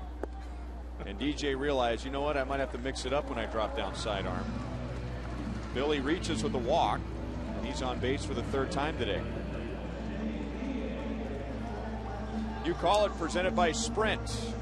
Your favorite Royal All-Star this decade. 40% Joakim Soria, 39% Mike Sweeney, went to 5. Soria his first last year. Jermaine Dye going in 2000 as a starter. Keep voting, 432-432, keyword Royals, a space, and then A, Jermaine Dye, B, Joakim Soria, C, Mike Sweeney. Joakim yesterday his 3rd consecutive 1-2-3 9th inning for a save. Soft liner to Beckham at 3rd, and Jose Guillen is 0 for 3 today, and now 0 for his last 13. So 1 on, 1 out, and now Mark Teahan.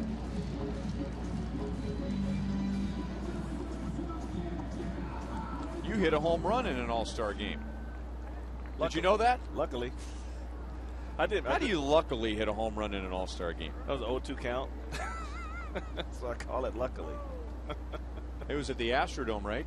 It was in the Astrodome. I don't think there's any lucky home runs at the Astrodome. It was a dome, but I mean, you had to really get into one to hit it out there. It really made me feel like a big guy. You know, because I followed Ripken and Barfield, and we told this story from Toronto when Barfield was there, and Mike Scott was pitching for Houston, and he had the real good split finger, having a great year, and Cal went up and struck out on 3 pitches. Barfield went up, struck out, and Barfield comes by me and says, good luck. And I was pinch hitting in the game. And the first 2 pitches, I had no chance. You know, the ball was like disappearing. And I just really said, I hope he can throw one inside, because they used to like to throw one inside before they set you up for the kill, so to speak. So you had 35,000 people in the Astrodome cheering for their hometown pitcher, Mike Scott. And then he throws a fastball, tried to get it inside, and I hit the home run, and the rest was history after that. So it was really gratifying to me to not only hit a home run in the All-Star game, but to get a hit in the All-Star game. Because you usually only get that one at bat unless you voted in as a starter. So it was really neat to get that base hit. Of Carrasco strikes out his first, getting 10, and now Miguel Olivo. You might remember last year on August the 3rd, right here at Kauffman Stadium, DJ Carrasco pitching up and in to Miguel Olivo, and Olivo charging the mound. No punches were thrown, at least between those two. I think DJ was happy about that.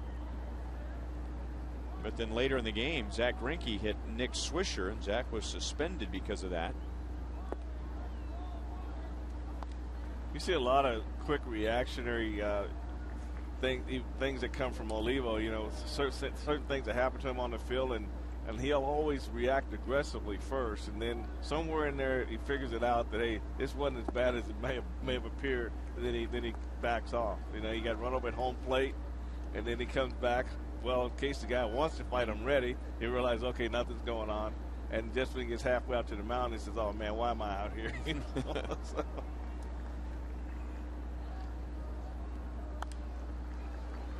I've heard the Hal McRae story several times against the Blue Jays, where he got hit on the helmet and decided to charge the mound. But about halfway there, he started to get his senses back, and the pitcher he was charging kept getting bigger the closer he got to the mound. We said the closer I got, the bigger he was looking. Who was that? I can't remember who the pitcher. A great story. Probably, if it's the Blue Jays, it's probably the biggest one they have. Was Jim Clancy. He was probably the biggest. I think that's one. who it was. So he decided to go low, try to take his legs out. Yeah, he said the key to getting hit is realizing, okay, if I get hit, can I do something about it? If not, I don't want to get embarrassed twice. Deep left field, Miguel Olivo. A 2-run home run, almost taking out our buddy Morgan Kramer. The Royals lead 6-2. Heads up, Morgan. Miguel with his team leading 13th home run of the year.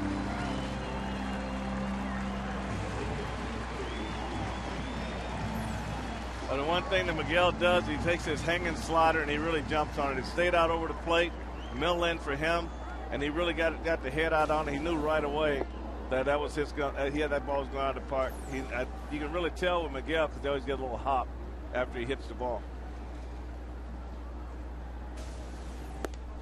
Now, you know, Morgan is an outstanding cameraman, but I think we realize that he is not, and this is the shot that he had on that fly ball. But as good as he is with the camera, and he's also done some producing, some videotape work, Morgan, no chance you're ever going to be recruited to the Secret Service. He did keep it off the lips. That's a good point. He kept it off the lips. He abandoned his post. But he did not step in front of a bullet for the president at all. He didn't turn that lens away from from danger. He abandoned the whole camera.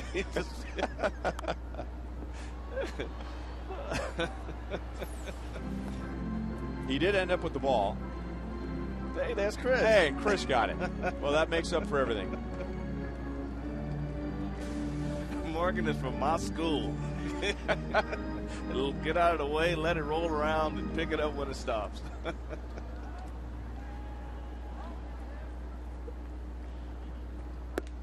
You and avoiding foul balls will always remind me of David Boyce when he was working for the Star, and you jumped out of the way of a foul ball in the press box, and David Boyce demanded that your number 20 be taken down from the scoreboard. Take that number down. Ryan Pena walks with 2 outs. My comment to David at that point was, when they quit paying me to catch them, I quit catching them.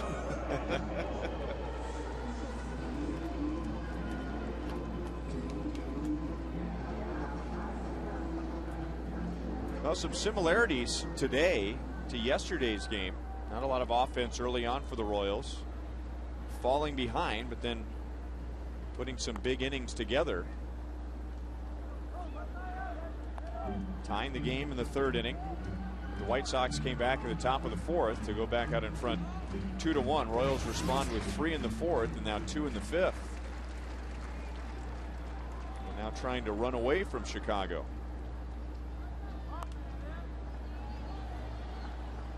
Alberto Callaspo, 2 hits, 2 runs scored, and RBI. He's driven in 4 in this series, 6 hits in the series.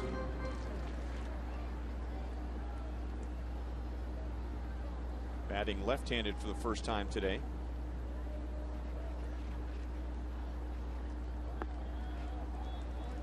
One and two.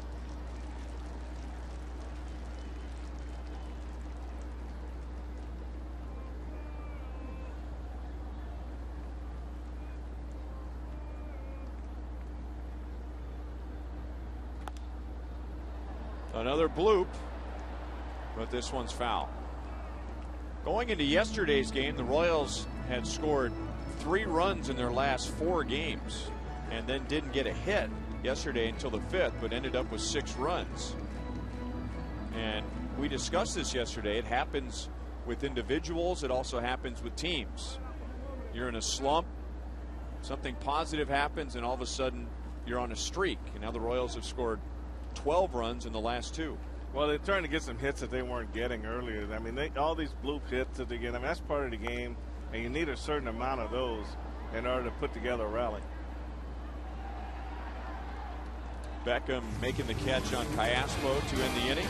Royals had 2 more on Miguel Olivos. 2-run home run to left.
To 2 Royals. Miguel Olivo with a 2-run home run in the bottom of the 5th to add to the Royals lead. And Brian Bannister back to work with 93 pitches. We'll get Jim Thome, AJ Pierzynski, and Gordon Beckham. Thome is grounded to short twice, 2nd time, and I don't remember ever seeing this. Slow roller to the right side, and Willie Bloomquist, who just misses making a 3rd play on Thome, but Callaspo is there, gets some help from Butler, and 1 away. Willie Bloomquist, last time Thome batted, he's the shortstop, and he's on the right side of second base. He went so far to his left that he underhanded the ball to the first baseman. Well, that's true, and there this is one of those unusual plays you see where a player would actually dive for a ball, and the player behind them make the play at first base. So that's Willie covering a lot more ground than he needs to cover.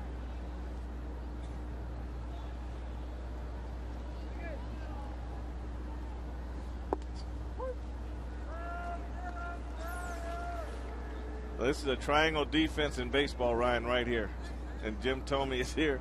And Callaspo got all the backup responsibilities, and Willie's job is to go after everything he can in front of him. And Callaspo did a good job making this play right here. We'd like to see players do more of. I see a lot of players throwing off the wrong foot a lot. And just like that play right there, if he sets his feet, he makes a firm throw, but throwing off the wrong foot, then he bounced that ball to first base. So you like to see guys kind of have an idea of when they can set their feet and make a throw. Let's take a look at today's Coors Light Freeze Cam. David DeJesus in the 5th inning against Jermaine Dye. Wasn't able to get his feet set here, but running, leaping play to take an extra base hit away from Dye. Coors Light Freeze Cam brought to you by Frost Brewed Coors Light, the world's most refreshing beer. Mitch Meyer right on cue. If we had another freeze cam, we'd use Mitch.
This is our Sonic Slam inning, and our contestant is Liz Mueller from Green Valley, Missouri.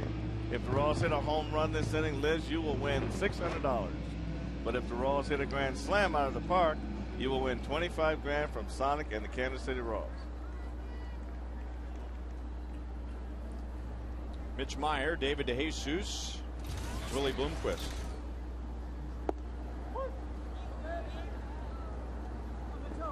Frank, how many times you see it happen? I tell you, the play that Mitch Meyer made right there, he should have got a standing O when he came up to play. It happens all the time. Now, how many times does it happen when you make an error? And then be the first guy up. Well, you're not going to get a standing ovation, that's for sure. Well, this is the outstanding play that Mitch makes right here. This is worthy of a standing O right there. That ball must have went off 4 people.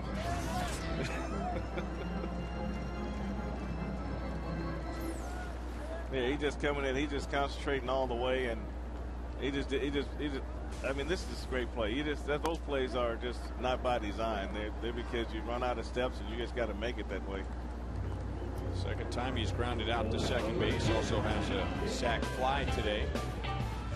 The Dick Hauser Hall of Fame figurine is part 2 of 4-piece collectible anniversary set. 20,000 fans will receive this figurine Saturday, July the 18th, when the Royals host the Rays. It's a second game after the All-Star break, as we're closing into the grand opening of the Royals Hall of Fame out in left field.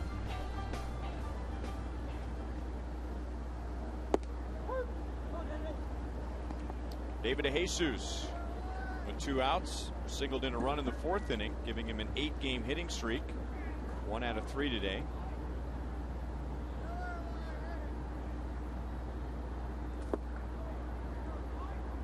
Royals scoring their first 4 against Clayton Richard, who went 3 2/3. Carrasco relieved him in the 4th and then gave up Olivo's 2-run home run in the 5th. He went.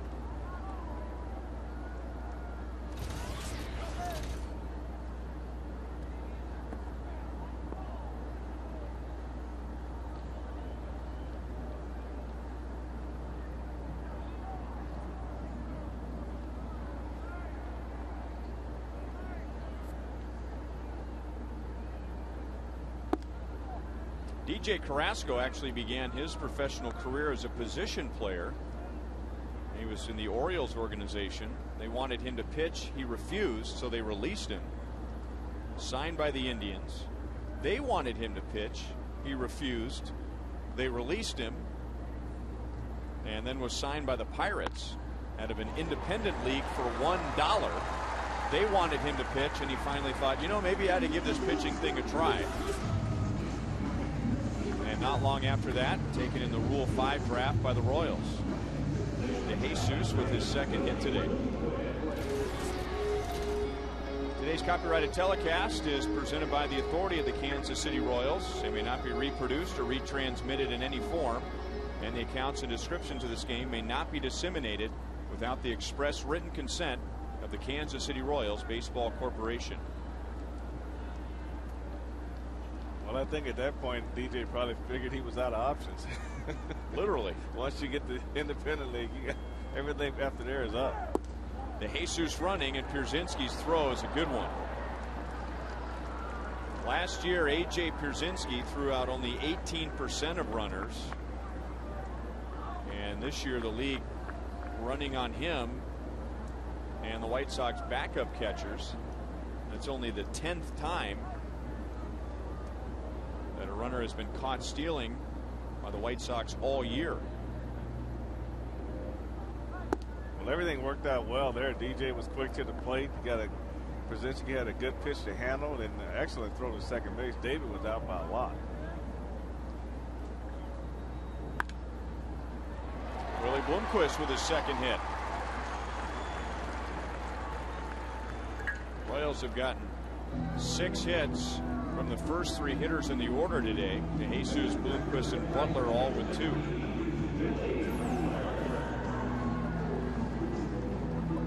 So sinker down and in, and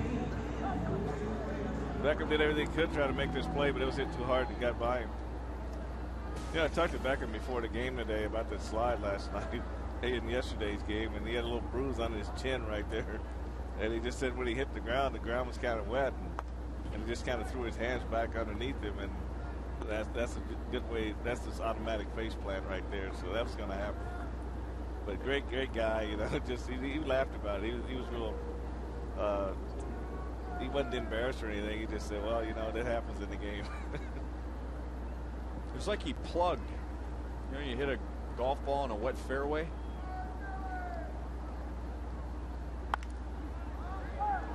And Beckham makes a nice play at deep third. Strong throw to get Bloomquist, and that's the inning. Royals lead by 4 at the end of 6.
AT&T, the nation's fastest 3G network. AT&T, your world delivered. Seventh inning, Royals by 4. And changes.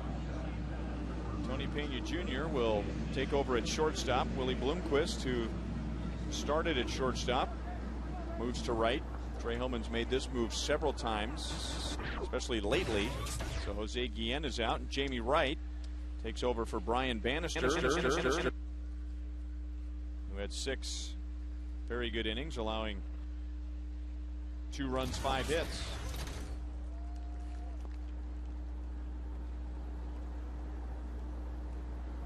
They'll get Chris Getz, Josh Fields, Dwayne Wise, lower third of the order.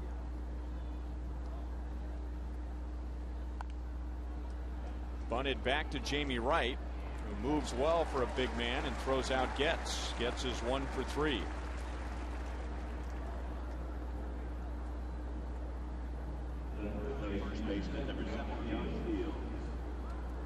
Well, the Royals bullpen has a little more elbow room today than they did yesterday, when Juan Cruz, John Bale, and Joaquim Soria retired all 9 hitters that they faced.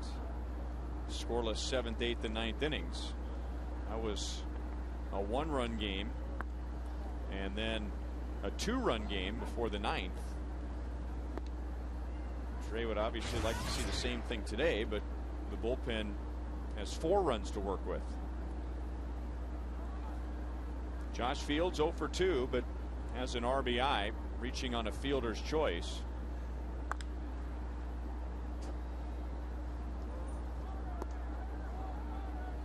Fields looks like he's changed his stance since the last time we've seen him, and a stance that resembles a White Sox player that's on the disabled list right now, Carlos Quentin. Well, maybe just trying to stay on the breaking ball a little bit more. Sometimes you'll get a little more bend in your knees and try to keep you from chasing the ball up. 1 ball, 2 strikes. Carlos Quentin right now on a rehab assignment after a foot injury.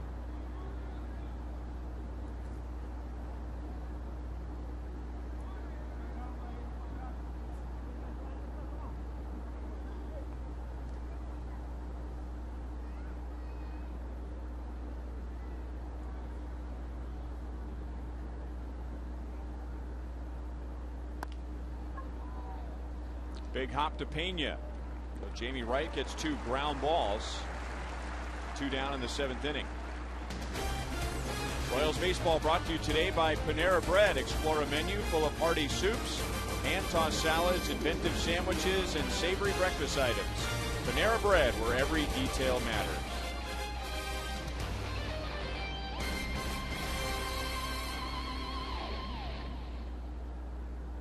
And now Dwayne Wise.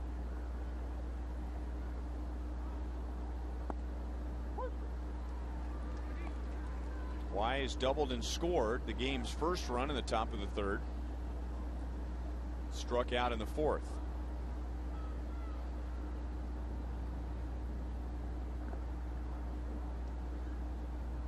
White Sox scoring in the 3rd. Royals answering in the bottom of the 3rd.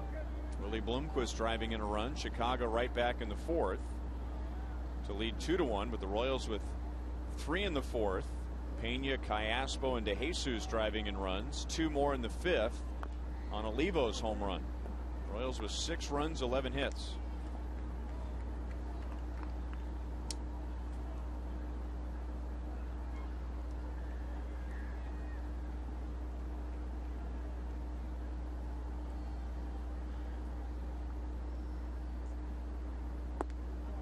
Two and 2.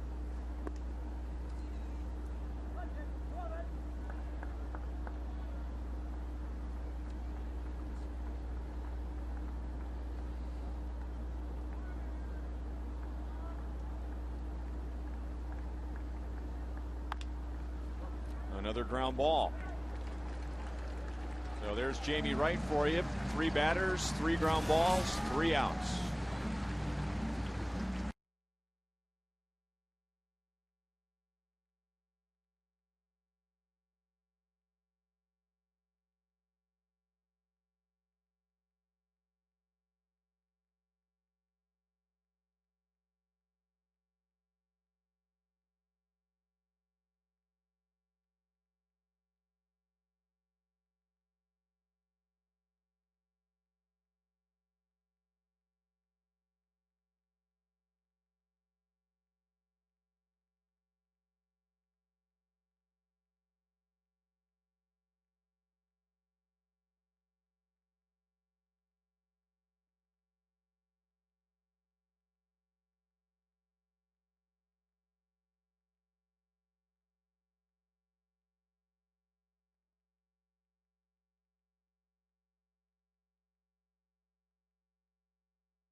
Toronto 10-8 in the 6th inning. 10th home run for Derek Jeter. Oakland in front of Cleveland. Cleveland losing their 50th of the year. Boston in front of Seattle. We'll see the Red Sox for 4 games on this next road trip. Minnesota out in front of Detroit 6-0. That's good news for the White Sox as they trail Detroit by 2.5. Minnesota, if the Royals can hang on, could move to 2 games back. Baltimore in front of Los Angeles. Angels and Rangers still tied for first in the West, and the Rangers will be at home tonight against the Tampa Bay Rays. And don't forget, baseball's biggest stars will go head-to-head for one spectacular night. And the summer's biggest event as Fox brings you every thrilling moment of the 2009 Major League All-Star Game. Coverage begins Tuesday, July the 14th, live from St. Louis. Zach Greinke, Trey Hillman will be there as part of the American League team. Only on Fox.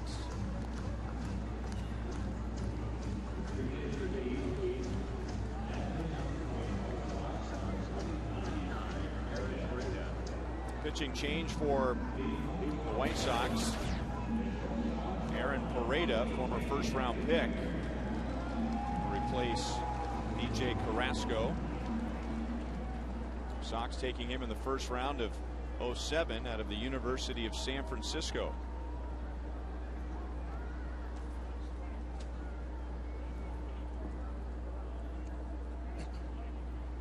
You'll see Tony Pena Jr., Mark Tien, and Miguel Olivo.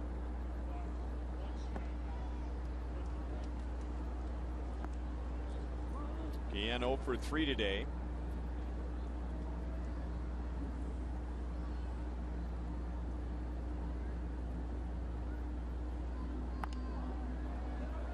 Slow roller to Beckham at third. One down in the bottom of the 7th.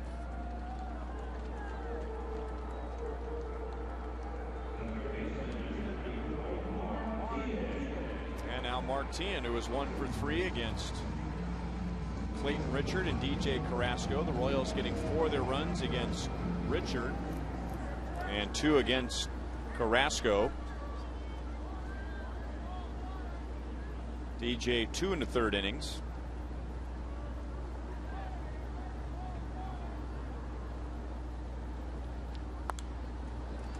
Oh, 1.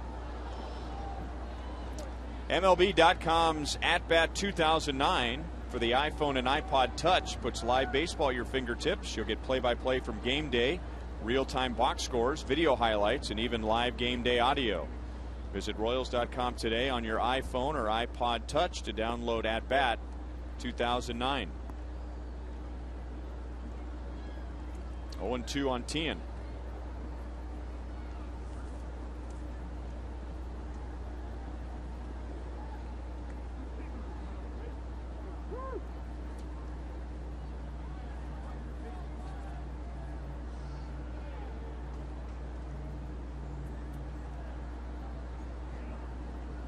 Royals with 7 more games after today before the All-Star break, and then expect to have Alex Gordon back with the team. And then the question will be, where does Mark Tien go? He's been the Royals regular third baseman ever since Alex has been out.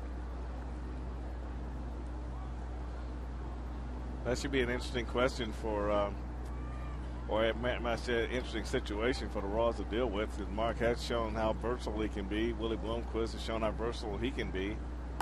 So a lot of it's going to be depending on how well Alex is probably swinging the bat when he comes back. 2 hits for Tien today. 1 on 1 out in the 7th inning. Well, Trey Hillman does not like to deal in hypotheticals. So if you ask him now where he sees Mark Tien going, he doesn't want to answer that question because a lot of things can happen between now and when Alex returns to the lineup. I don't think we'll be seeing Mark going back to second base because he was playing a lot of second base in spring training before starting the season at that position. Alberto Callaspo has been hitting well as the second baseman. And if you put him in the outfield, that would most likely push Jose Guillen out of right field and make him the designated hitter, which could complicate some playing time for Mike Jacobs. Well, that's a complicated situation to be in, that's for sure. But I mean, I still see if everybody is still on the ball club and there are no changes made in that area, I can still see Mark moving around. You know, he could actually get more playing time in the outfield. You know, Alex may come back and be in a situation where he possibly can't play every single day, so he'll need someone to give him a break over there. And you know, he can also move to first base at some point. You know, it's just a lot of things that he can do that gives a manager a lot of options. Olivo strikes out. The ball gets away from Pierzynski, but with first base occupied, Olivo's out. Tien can move up. The only time a runner can take off for first with a runner at first is if there are 2 out. And Tien going over that rule with second base umpire Ted Barrett. So Pareda strikes out his first. Tien at second base, 2 down. And Brian Pena, who's been on base twice with an RBI double and a walk.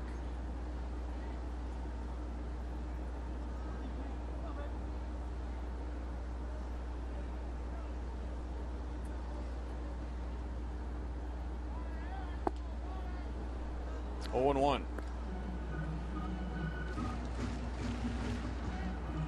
Royals expected to make a roster move right after the game in regard to John Buck, who was with the team. He's going to have a workout today. The Royals confident that was going to go well, and if it does, he is expected to join the Royals on the road trip. So will the Royals keep Brian Pena, who's swinging the bat well, and carry 3 catchers again like they did to begin the season? Will they send an infielder back down to AAA Omaha?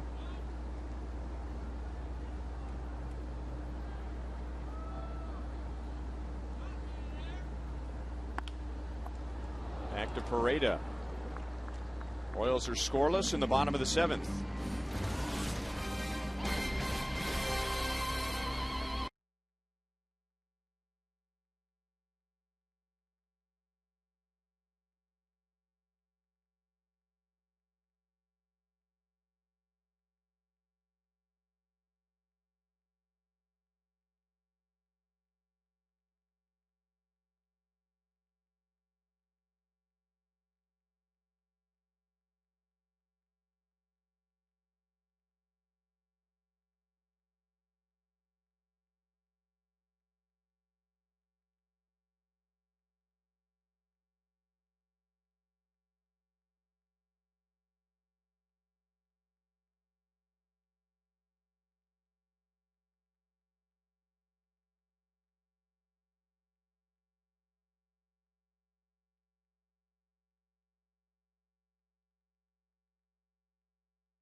Crown Vision all day has been Joel Goldberg, and here's another little tour.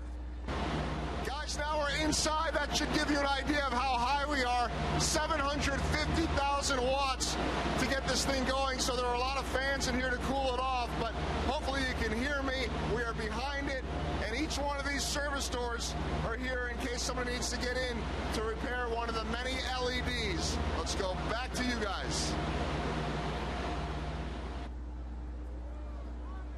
That volume of voice would not work on the 18th hole at the Masters. No, that sounds like a guy skydiving and trying to talk as he's falling. So not only a very high location as far as elevation for Joel, but a very loud location. That's amazing they've been able to bring all this to the fans, and I'm learning a lot. I've played here for years and never been into the pump room and all the fountains and what goes on back out there. So it's kind of neat to see how all this comes together.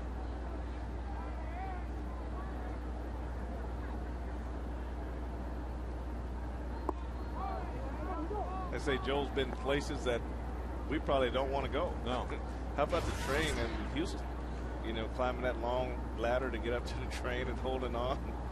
He's been some interesting places. Yeah, the only place I would probably have traded with him on was the boat ride in Cleveland. That looked pretty comfortable out there. I'm sorry, Pittsburgh. Well, we were in Toronto last year, and he went way up on those catwalks at Rogers Center up there, which is like 9 miles in the air, and not me. I don't think I want to be up there either. I mean, just getting to the back of the Crown Vision out there, that's a pretty good hike up there, too.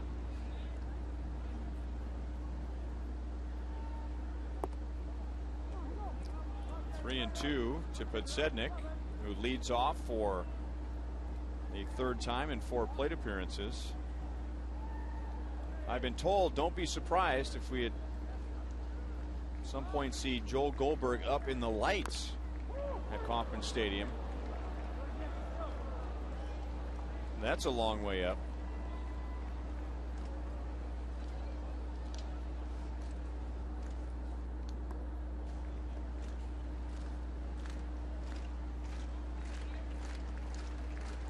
No need to look at Scott Podsednik's foul ball in that last pitch again.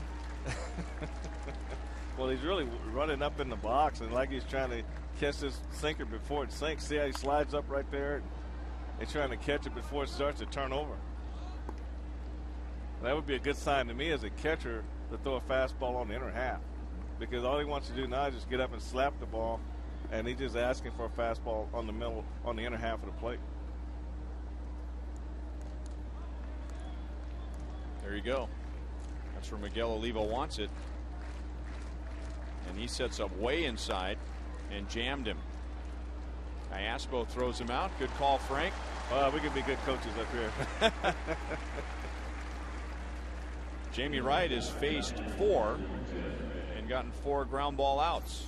Well, he throws sinkers, and you see where he wants to move up in the box and catch this sinker before it start to go down. But there's that pitch inside that made him pull his hands in and just took a lot of steam out of his swing.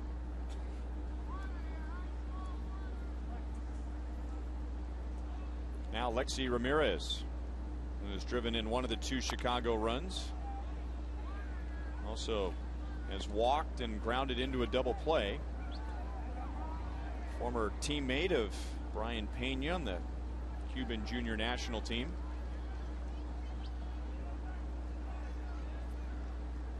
That must have been a good team, because Morales was also, he defected from Cuba. Bencourt, you know, all those guys did. So that whole team must have been a pretty good ball club. Ramirez's defection was not as dramatic. His wife was in med school in the Dominican Republic, and he got a visa to go visit her, and that's how he defected from Cuba.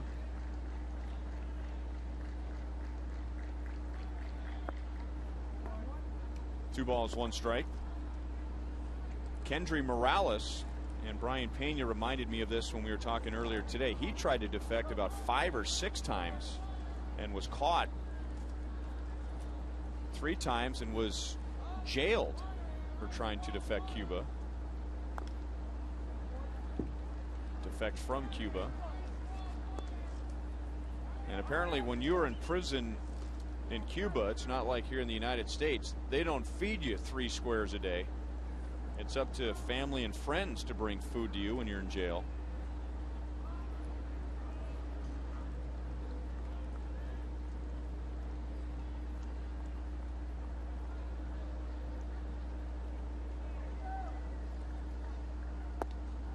Three balls, 2 strikes. Now Yunievsky Betancourt of the Mariners, he had one of the more dramatic stories. That was one of those leaving the island on a raft and picked up by smugglers on a boat, swimming with the sharks, trying to avoid the sharks. He was taken to Mexico. If I recall correctly, Betancourt was in the water for 4 hours at one point.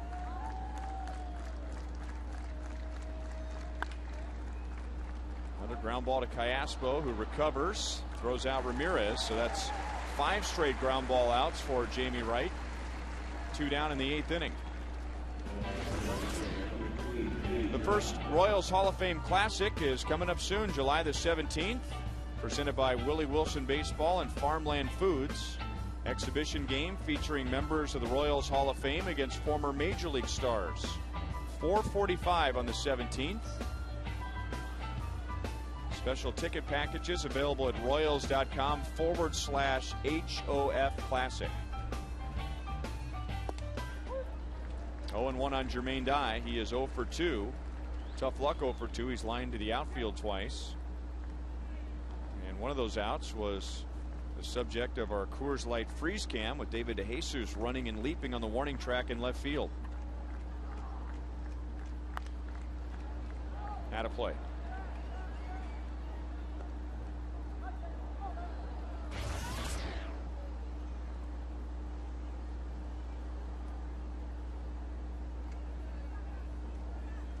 John Bale warming up, either to face Jim Thome if Dye gets on, or perhaps getting ready for the 9th inning. 1-2.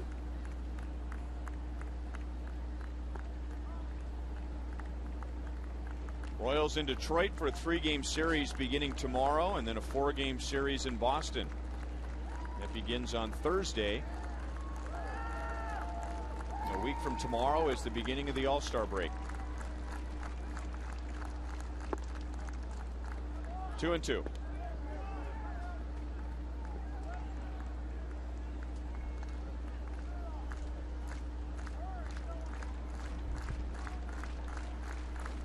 Royals pitchers Jamie Wright and Brian Bannister at the end of his outing have retired the last 10.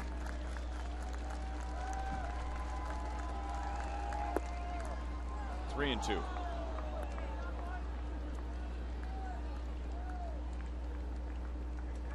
Bannister 6 innings, gave up 2 runs, 5 hits.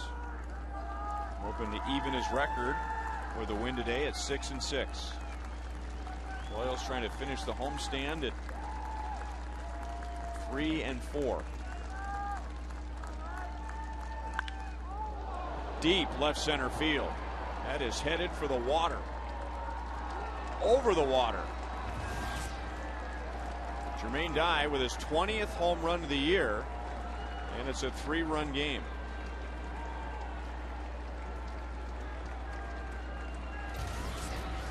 We almost saw our first home run at New Kauffman Stadium in the dry duck seats. But just below, Jamie Wright left the fastball up. That ball didn't sink at all, and Jermaine Dye he got every bit of this ball right here, Ryan.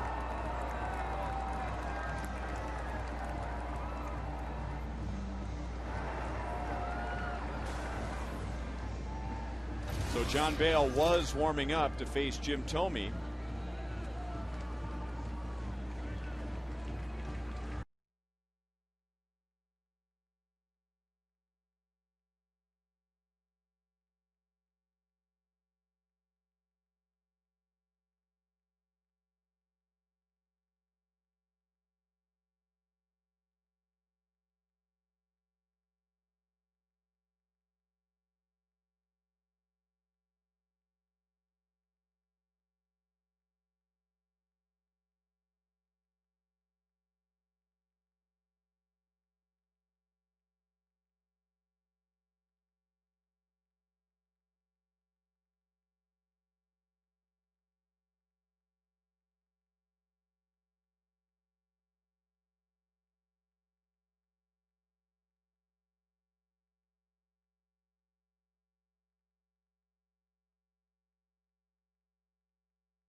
High definition will be tomorrow night at Comerica Park in Detroit. Gil Mesh against Armando Galarraga. First pitch is at 6:05 Central. Royals live at 5:30. Brought to you by Time Warner Cable, where HD is free with digital cable. John Bale pitched a perfect 8th inning yesterday. It is now a save situation for Joakim Soria. Now he just starts to play catch in the bullpen. But the White Sox, a couple left-hand batters coming up, Thome and Pierzynski. Bale is called on. Jamie Wright retired the first 5 that he faced, all on ground balls, and then gave up the home run to die. It's 1-1 to Thome.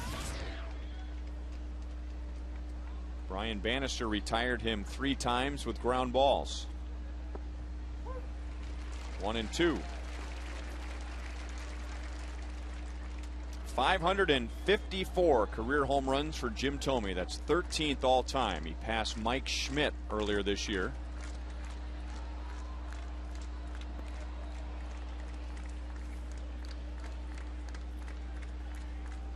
And among those home runs, 43 against the Royals. That's the most for any player against the Royals in history. Well, wide open defense on the left side. The Royals will take that from Thome.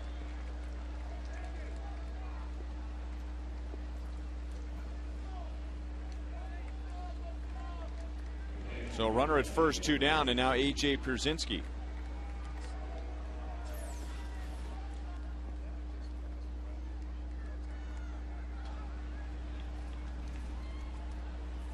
So everyone swung over to the right side.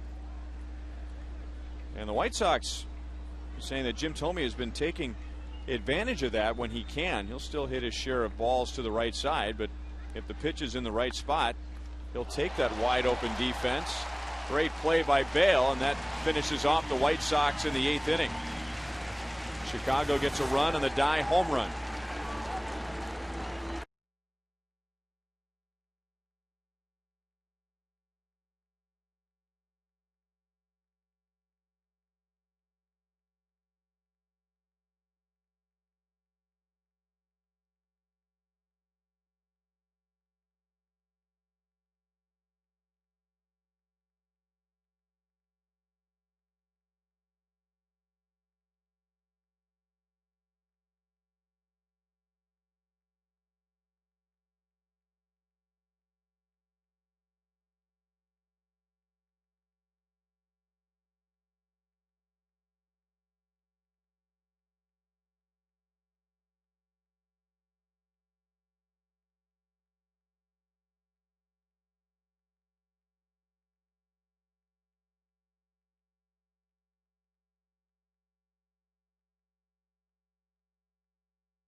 Mustang at Thoroughbred Ford.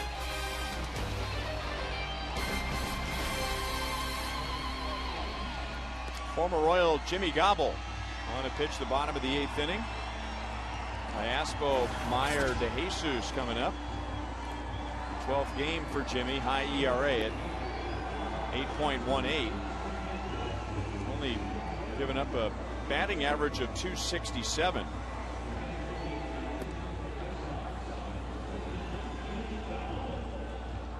11 innings. He has walked 7, and he's given up 3 home runs.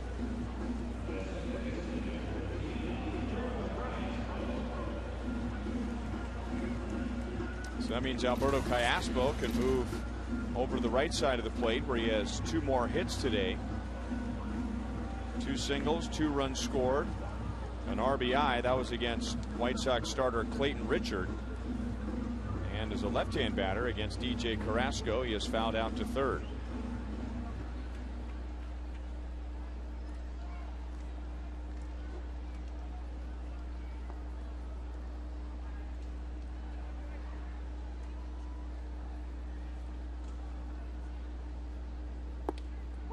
On the inside, 0-1. This is the 4th White Sox pitcher today. The Royals scored 4 against Clayton Richard, 2 against DJ Carrasco. Aaron Pareda pitched a scoreless 7th. Into center for Dwayne Wise, fighting the sun a bit. 1 down in the 8th inning. Jimmy Gobble released by the Royals in spring training, and shortly after that picked up by the Rangers. So Jimmy didn't have to leave his place in Surprise, since the Royals share a spring training facility with Texas. But Jimmy did not make the Rangers out of spring training. Cut loose again and signed a minor league contract with the White Sox. Began the season in the minor leagues.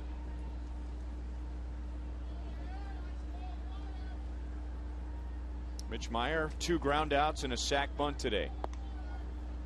Ahead in the count, 2-0.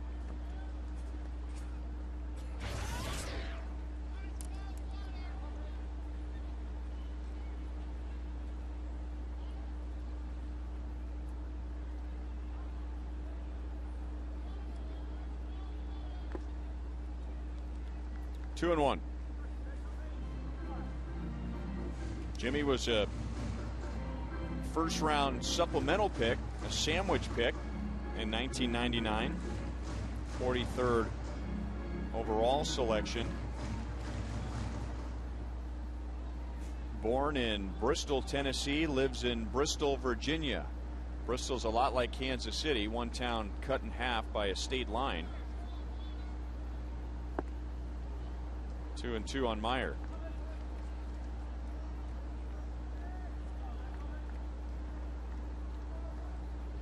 Royals minor league pitcher of the year in 2001.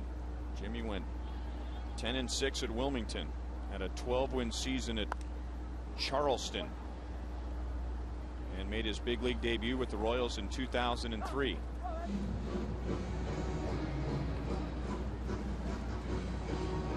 And he has ditched that sidearm delivery that he used a couple of years ago that made him a pretty tough left-handed specialist. Well, that's kind of unusual because it was successful for him, but he wanted to go back to when he was in Double-A, how everything was over the top. He thought his curveball was better, and I guess he figured himself he's going to pitch mainly against left-handers. He would stay down there, but if he got to face left and right-handers, then he needs a little bit more deceptive curveball, and going back over the top, getting that 12-6 that he used to have, he feels more comfortable with that. So you got Callaspo and Meyer, and now David DeJesus. David up over 250 for the first time in a long time, with 2 hits and an RBI today.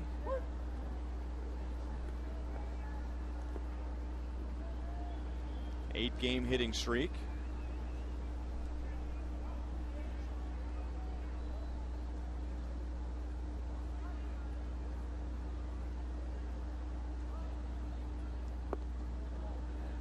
One and 1.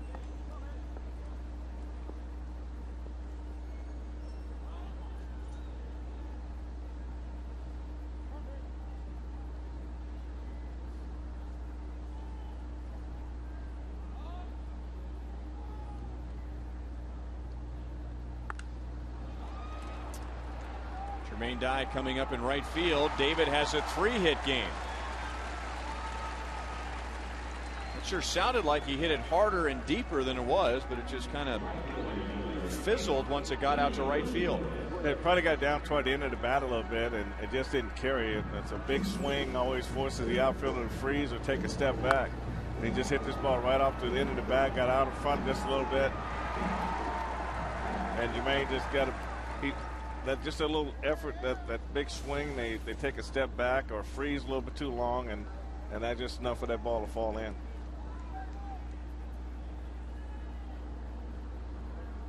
The wind is blowing out of the east northeast today, and that's one of the reasons why we have the cool conditions for July the 5th, and that means the wind is blowing in from center field, in from right.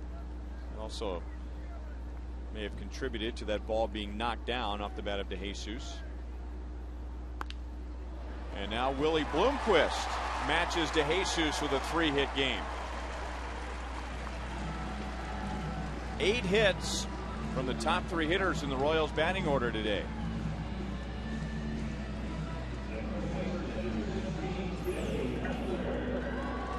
They've been trying to pitch Willie inside all day, and he's trying to pull those hands in and get the bat head to the ball, and he's gotten 2 base hits through that hole today.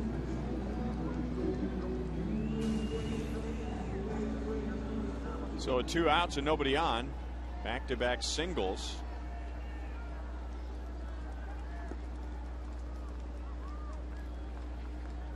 And now Billy Butler. If the White Sox are going to pitch to him, they will. AJ Pierzynski had stuck out 4 fingers towards Jimmy Gobble, which is the universal sign for an intentional walk. But now down into a crouch. Across the knees for strike 1.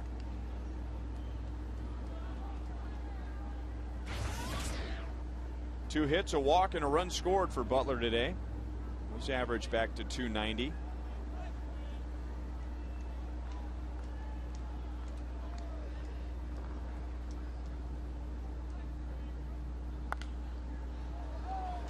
Oh, and 2.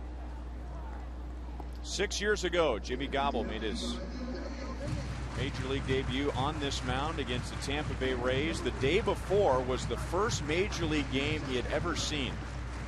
He and his dad had several opportunities to go to a major league game, but they made an agreement that they would not watch a big league game in person until Jimmy was wearing a major league uniform. Oh my goodness. That's exactly how it worked out.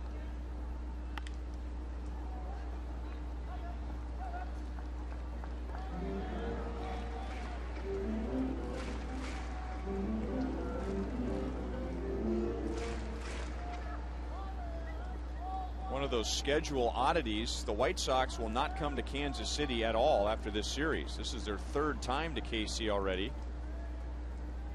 And at the same time, when this game is over, the Royals will travel to Detroit for the first time.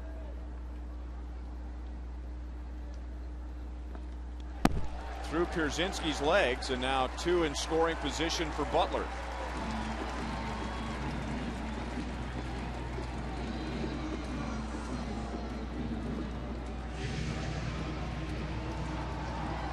How badly do the White Sox, even though Butler's down to the count 1 and 2, how badly do they want to pitch to him with an open base? And Tony Pena Jr., not Jose Guillen, is waiting on deck.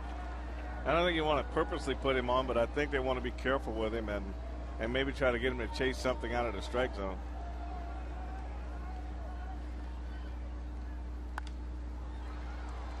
Still 1 and 2.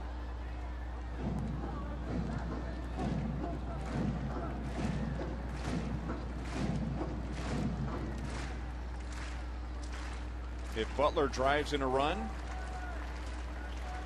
we'll probably see Roman Colon on the near side. If Gobble gets Butler, we'll see Joakim Soria.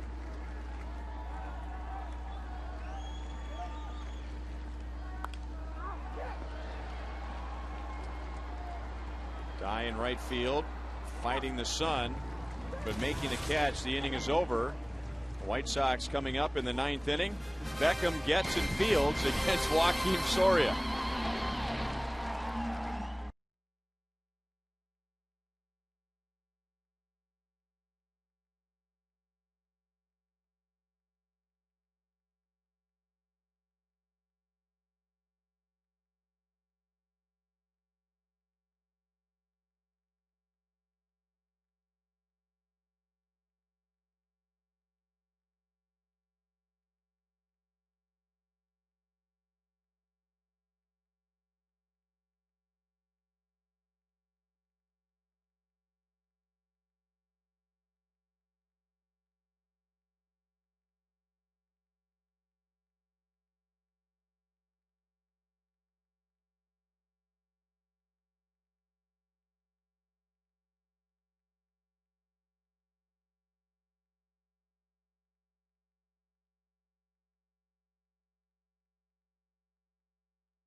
9th inning. After the game, it's Boulevard Royals Live from Rivals Sports Bar in right field with Joel and Jamie, brought to you by Boulevard Brewing Company, Kansas City's beer. And with more on that, here's Joel. Well, we do have a lot coming up, and we will hear from Trey Hillman and talk about the Royals and the way they are playing. Rusty Kuntz is right by me saying, what about me? Maybe we'll hear from Rusty Kuntz as well. By the way, Zach Greinke, look at this. The All-Star T-shirt is already out here being sold at the ballpark. As you got the American League T-shirt with the Greinke number 23 on it. And so I think they had a little idea this might be happening. Zach Greinke will be speaking after the game about going to the All-Star game. The official T-shirt is here. So there's the Greinke, and there's the official logo on the front, looking really good. And hopefully we will be here to talk about a Royals win, guys. All right, Joel. It's 1-2 on Gordon Beckham. Looking at the roster here, Zach going up against Mark Burley. Let's see, Roy Halladay, Felix Hernandez, Edwin Jackson, Justin Verlander. Beckham strikes out, one down in the 9th inning. So a good start for Soria. At least in my mind, those are some of the pitchers that Joe Madden can choose from as his starter for the All-Star game. Joaquim with a 3-up, 3-down save yesterday afternoon, his 11th.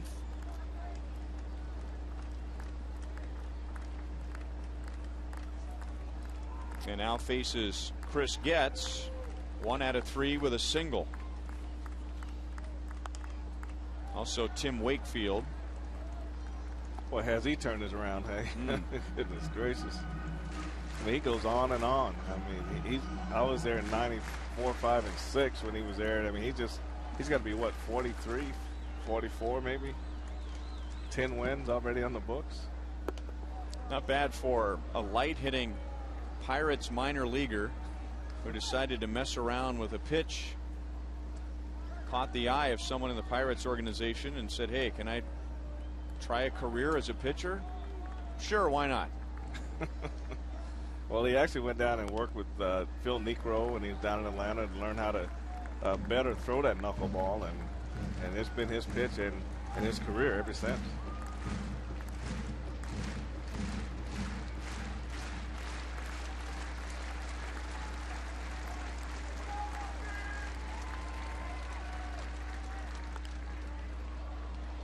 It'll pop up behind first, and Callaspo runs it down, 2 away.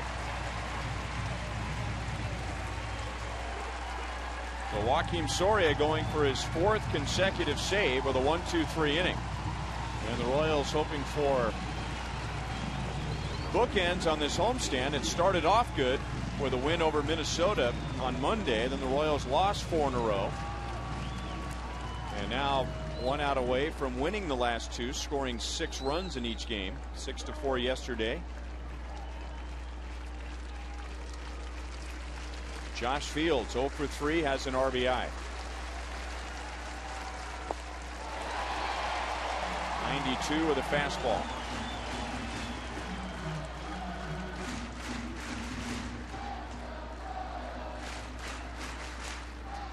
White Sox have had 1-0 and 2-1 leads.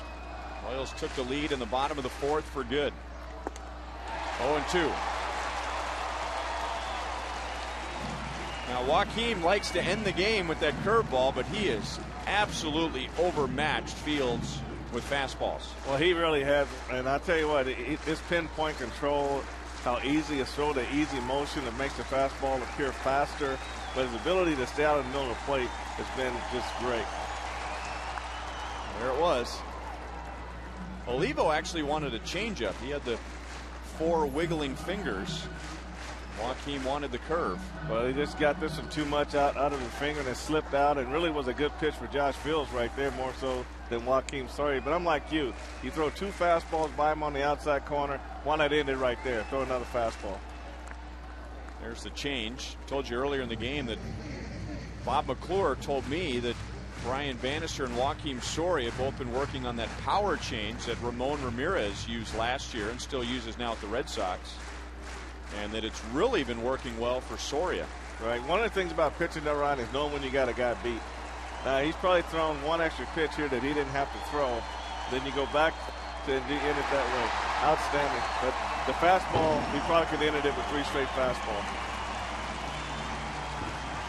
So the Royals split the series, coming back and winning the last 2 games. Soria saves his 12th. That's